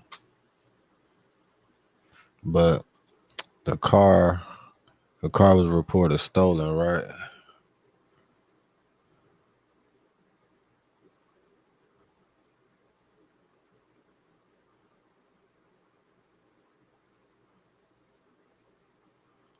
Next tonight, authorities in Ohio say the man who allegedly rammed his car into a sheriff's deputy, killing him, did so intentionally. A black father kills a cop after his son was killed. Yeah, Rodney Hinton. Yeah, free Rodney, man. So the police killed his son. They showed him a video of his son getting gunned down and shit. How that shit happened.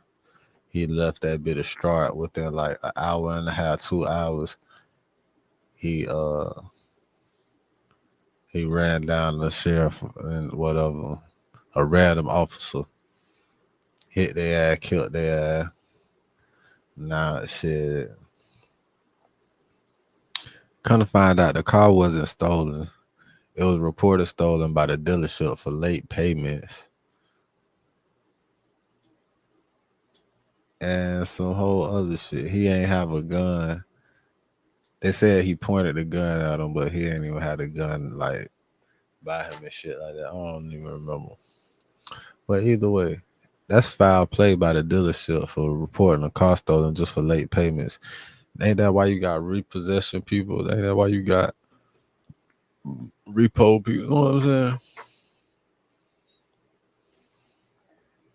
Fuck, how the fuck you gonna report the car stolen?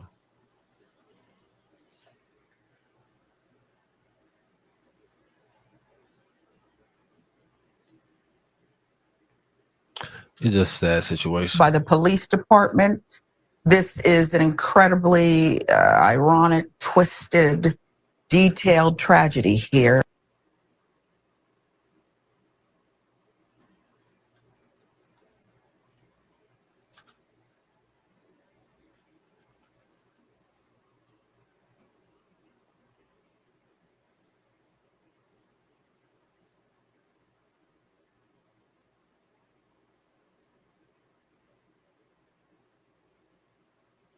Oh yeah, and then they say the man wasn't even driving a car. Say it was an old lady driving a car.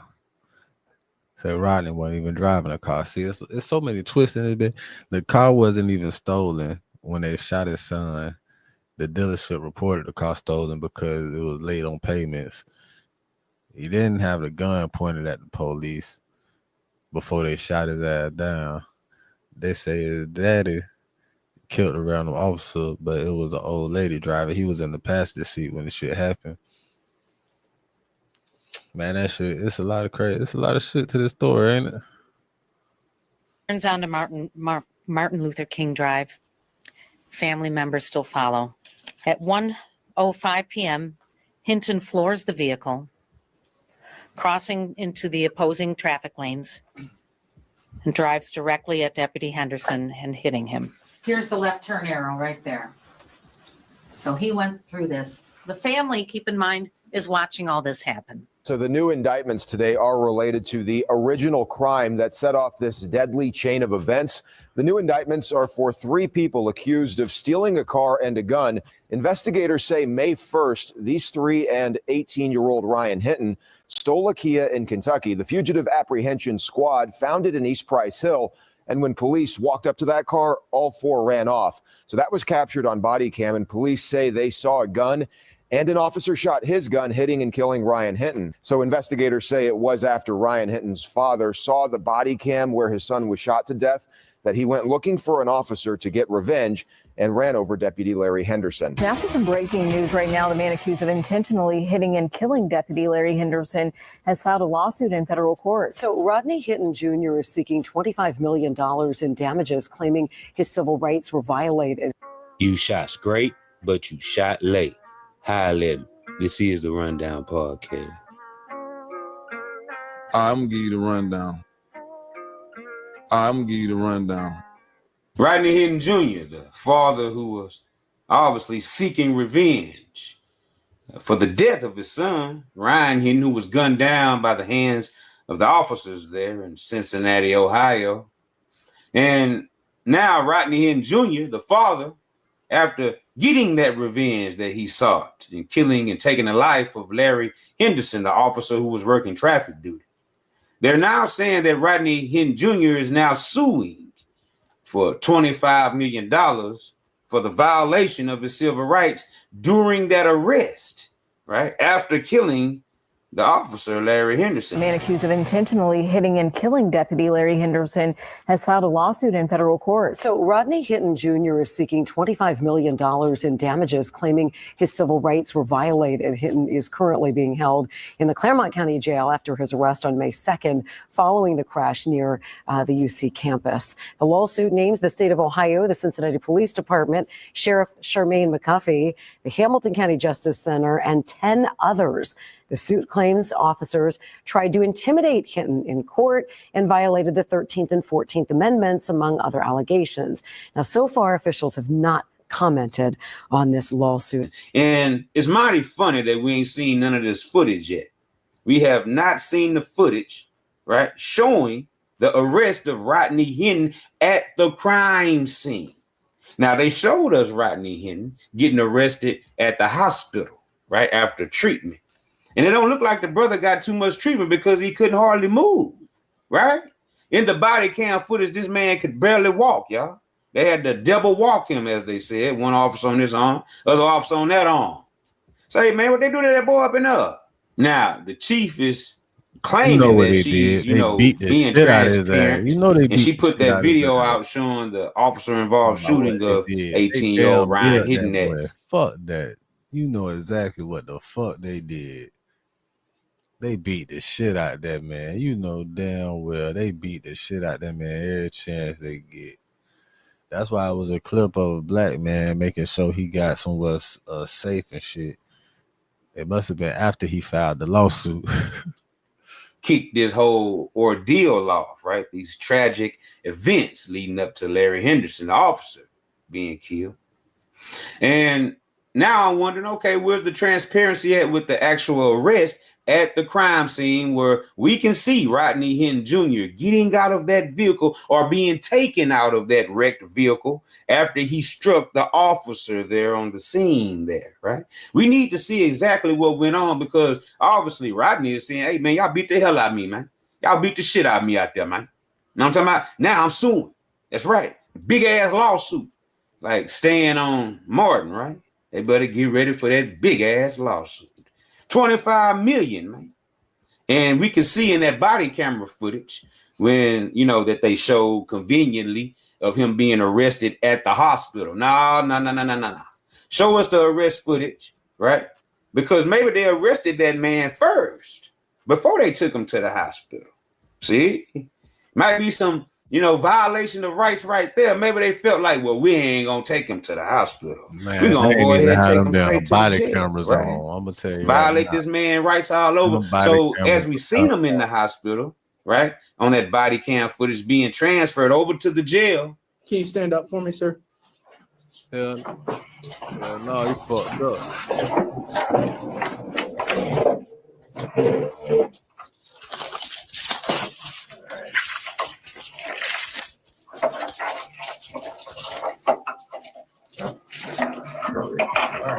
I'll put this around your waist. You know they damn near that man out there. Need you to rotate this right around. Damn near to that, and he was already fucked up from crashing. I got a double off your ankles as well, sir. You got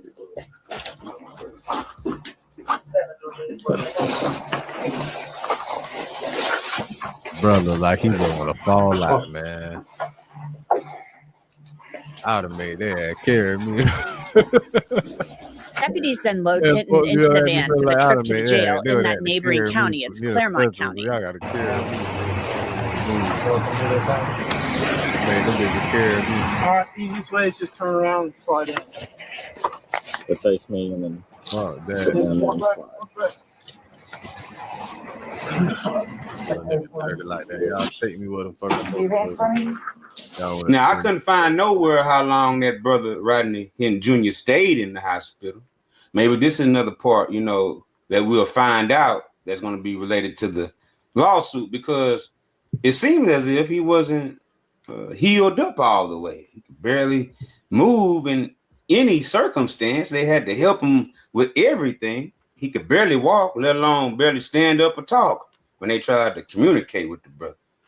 So they were trying to is all this going to be in the lawsuit to where, Rodney Hinton Jr. feels like he was, violated as far as his rights go, because they did not allow him proper time, adequate time to heal up after that accident. That was a tragic, deadly accident, as we know, with this officer, Larry Henderson, being killed after being struck by Rodney Hinton Jr. Racist. But what about the time that, Rodney Hinton Jr. actually needed to heal up himself after that accident?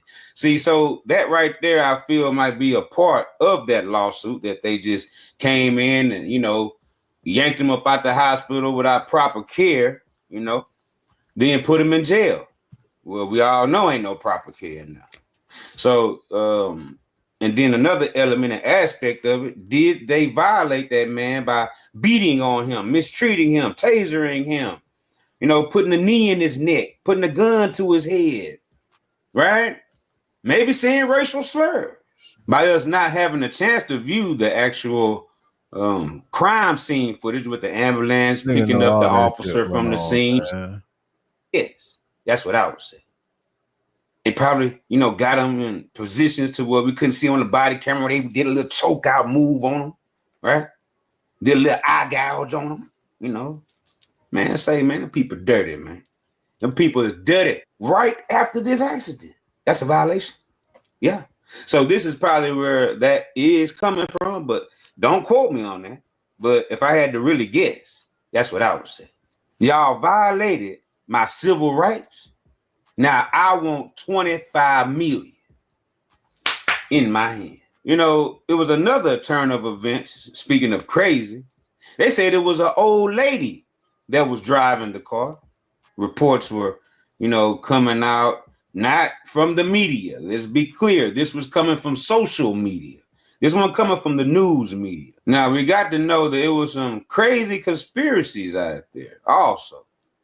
Being that a woman took to Facebook claiming that an old lady was driving the vehicle that Rodney Hinton Jr. struck the officer in, that they said he was driving. But this lady came forward and she swears to God, right, that she seen the old lady driving the vehicle and Rodney Hinton Jr. was in the passenger seat knocked out. This is what this lady says. And a lot of people have, begin to believe that narrative. But the only thing about that means that this would be a giant conspiracy. And all these people are risking their jobs just to cover up who was actually driving.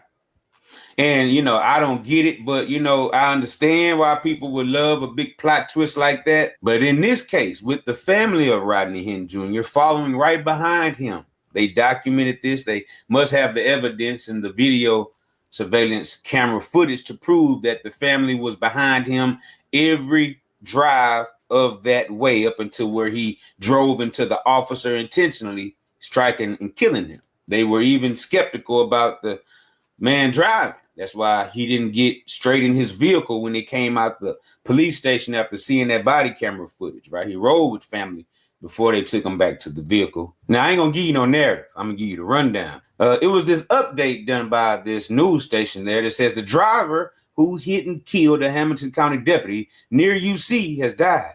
He was also identified by police. So as you see, they're speaking about Rodney Henry Jr.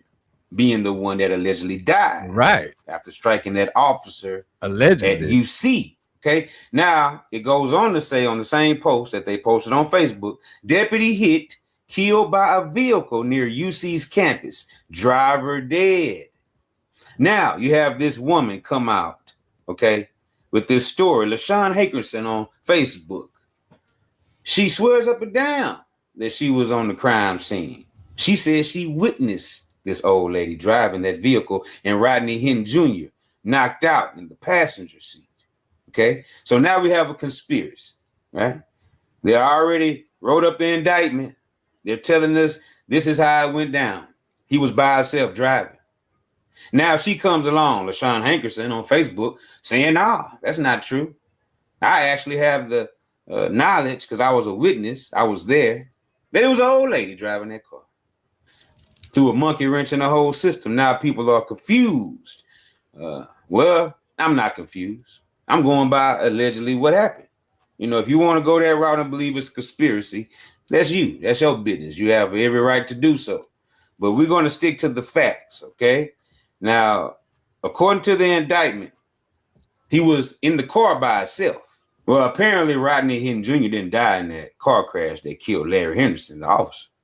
So maybe they, got some wrong information down the line while this was breaking news. And they put that update, that false update out there. Now people are saying what LaShawn Hankerson said on Facebook about the old lady driving. They're trying to equate that with the news station saying that a driver died. But keep in mind, they were speaking about Rodney Henry because they said he.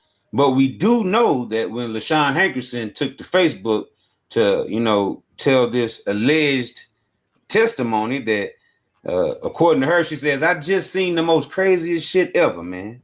This older lady, right, just hit a sheriff standing in the crosswalk so hard. He bleeding from his ears and all, man. Ain't breathing or nothing.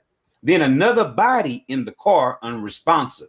I pray both make it through. I'm in shock. Prayers to their families, man." Now, this is what she posted.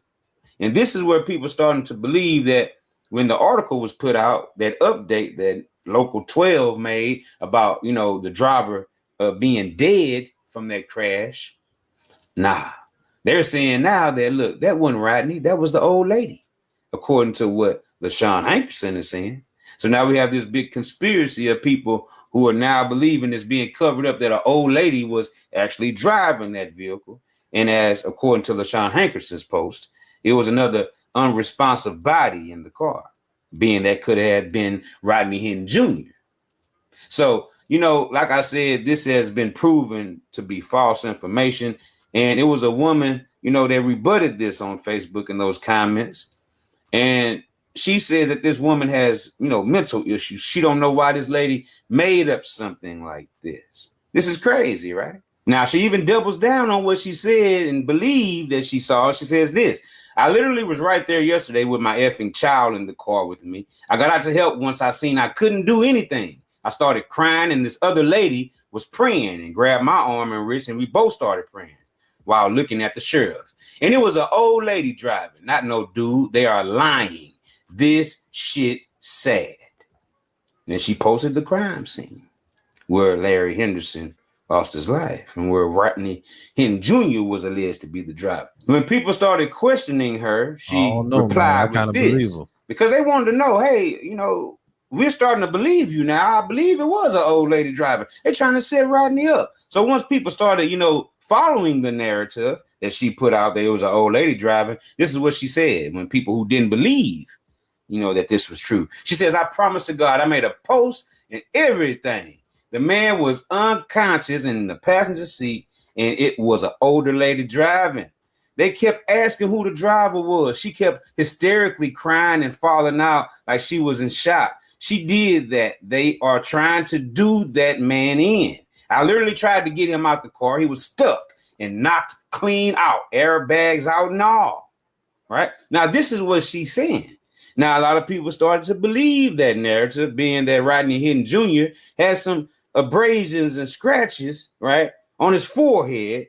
And did that come from the actual accident, or did that come from the police brutality on the young brother after these laws took him down, right, and arrested him for the crime of killing Larry Henderson? Now, many have come to believe that those scratches, those abrasions on Mr. Hinton's forehead are from the airbags being deployed during that accident there. And they're saying, well, that got to line up with, you know, the injuries and scratches on his forehead. So, you know, this has to be true that he wasn't even driving. Well, not necessarily. This lady is saying it was already proven, right? The family gave the statement to their attorney that Rodney was driving by himself.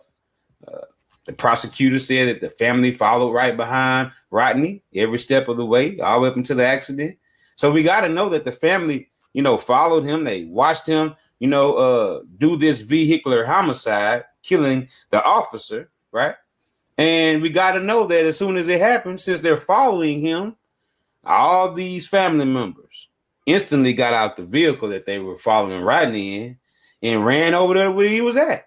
Now, what she's saying kind of would sound kind of true as far as, you know, the old lady, you know, crying hysterically. It could have been the grandmother after the wreck. Now, what LaShawn Hankerson could have very well seen is the family already right there on the crash scene because they was following Rodney. And maybe the old lady she's seen crying hysterically and praying was the actual grandmother, right, of Ryan Hinton. And she's seen all this go down with the other family members. So, of course, they would probably be surrounding that vehicle. But I don't know how she got the old lady was driving, right? And, you know, people started to piece the story from Local 12 news, that update that they put out there on Facebook saying that the driver had died who struck the officer. So, you know, a wild conspiracy theory was just drew up, especially with her saying it was a man in the passenger seat that was unconscious. So, you know, a lot of people, man, you know, really believe in that narrative. And now being that they're not actually showing us the video from the actual wreck where Rodney Hinton Jr. struck the officer, killing him, well, we'll never know if LaShawn Hankerson is telling the truth because the video ain't gonna lie. The video actually show you who was behind the wheel.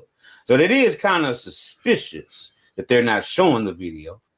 But like, you know, I said earlier, is that because they have the footage of them actually abusing Rodney Hinton Jr. on that crime scene after he ran over the officer. We don't know how they handled that man. Yes, they we could do. have very We well know exactly how they beaten him, handled that man. right? Did some unethical things to him, exactly right? how While they they were in the handled that process of arresting. He says if they aren't using cameras for evidence, they sure the F aren't going to listen to a black woman with a record. It was several of us right there that witnessed that ish. They didn't even care about the dude in the car. Me and the other lady was trying to help him. They didn't care about the black dude, only the officer. Okay, so what happened about the old lady? Now, let's go back earlier where she said that she literally tried to get him out the car. He was stuck and knocked out clean, airbags out and all. What about the old lady? Right, so this is a lot of information she put into these posts. And a lot of people believe Miss Hankerson. But like I said before, the evidence is saying something different. And like I said, this would have to be a completely total conspiracy if that was the case of an old lady driving, being that the family had already said that, you know, Mr. Hinton was driving the vehicle alone. And that's also proven by other people, witnesses, and video that they haven't released yet to the public. Now, many might still believe the theory, the narrative that LaShawn Hankerson put out, and that's fine. You have the right to believe what you want to believe. But I use common sense, right? They can't hide an old lady's body, right, without being identified. Okay, they can't just do that. Nah, you know how much of a lawsuit that would be? Second of all, right, where's the family of this old lady? Where they at? Ain't nobody gonna say nothing? Don't nobody miss their mama, their grandma, their sister. Come on, man. Sometimes people have to really think, bro. You got to sit back and wait for all the facts to come forward. Then you have to present these facts, you know, and make sure that you're saying, you know, correct information regarding these cases, because you don't never want to get nothing misconstrued or confused when you're actually reporting on these matters. Now that all the teens have been caught that fled from the vehicle that Ryan Hinton also ran from and was shot down by the police there in Cincinnati, Ohio, you have these 3 teens being indicted and charged for stolen property. That's right, theft, receiving stolen property. And nowhere in there do they say that this vehicle was up for repo. They're saying it was definitely stolen out of North Kentucky. So the new indictments today are related to the original crime that set off this deadly chain of events. The new indictments are for 3 people accused of stealing a car and a gun. Jarrell Austin, Sincere Grigsby, and DeAnthony Bullocks are facing 7 charges.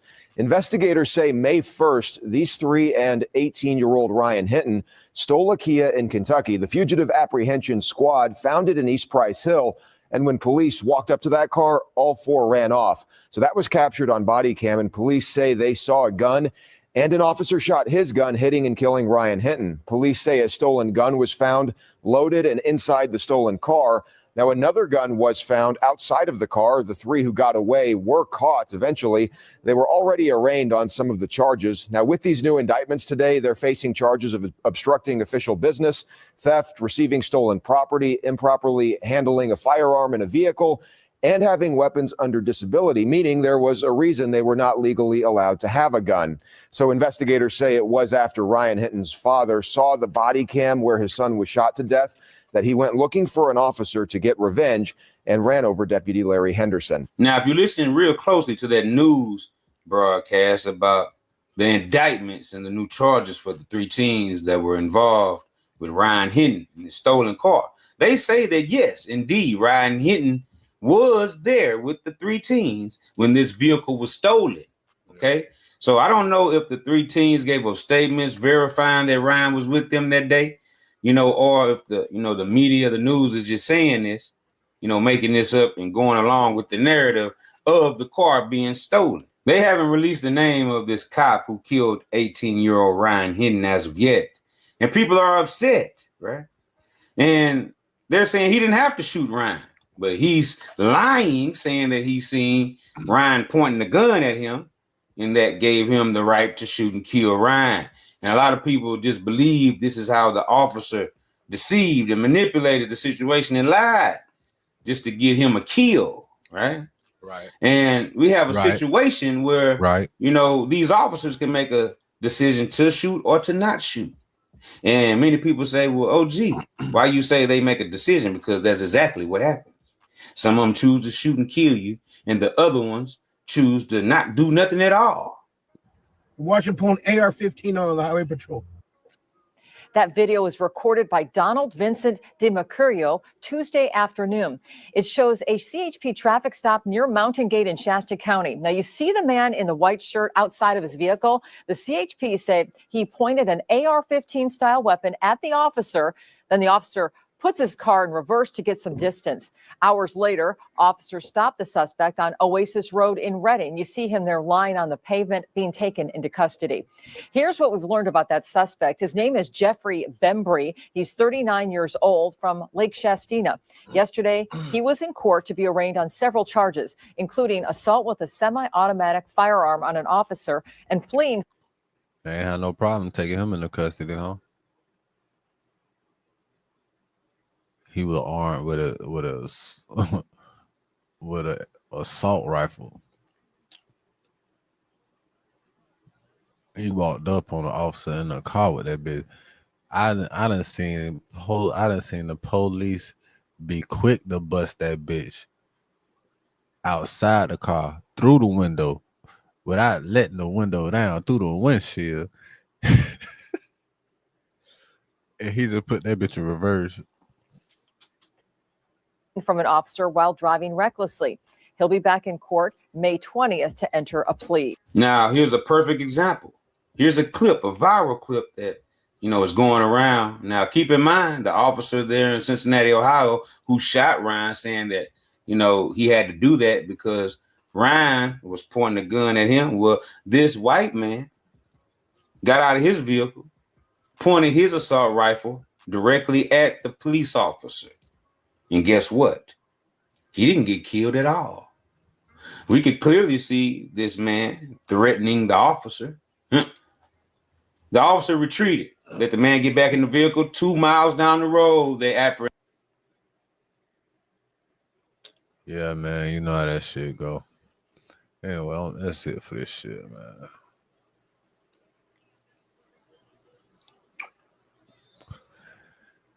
It's just a rough life out here for the black man. Hey, man, if you're a black man, hold your head up, bro. The whole world against you, nigga. Only thing to remember is all this shit temporary, you know what I'm saying?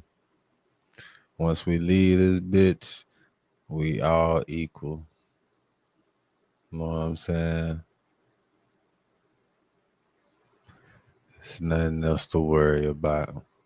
Just try to beat the game, my nigga. Don't let this shit get you down too much, man. Try to beat the game, my boy. You got to try to beat the game.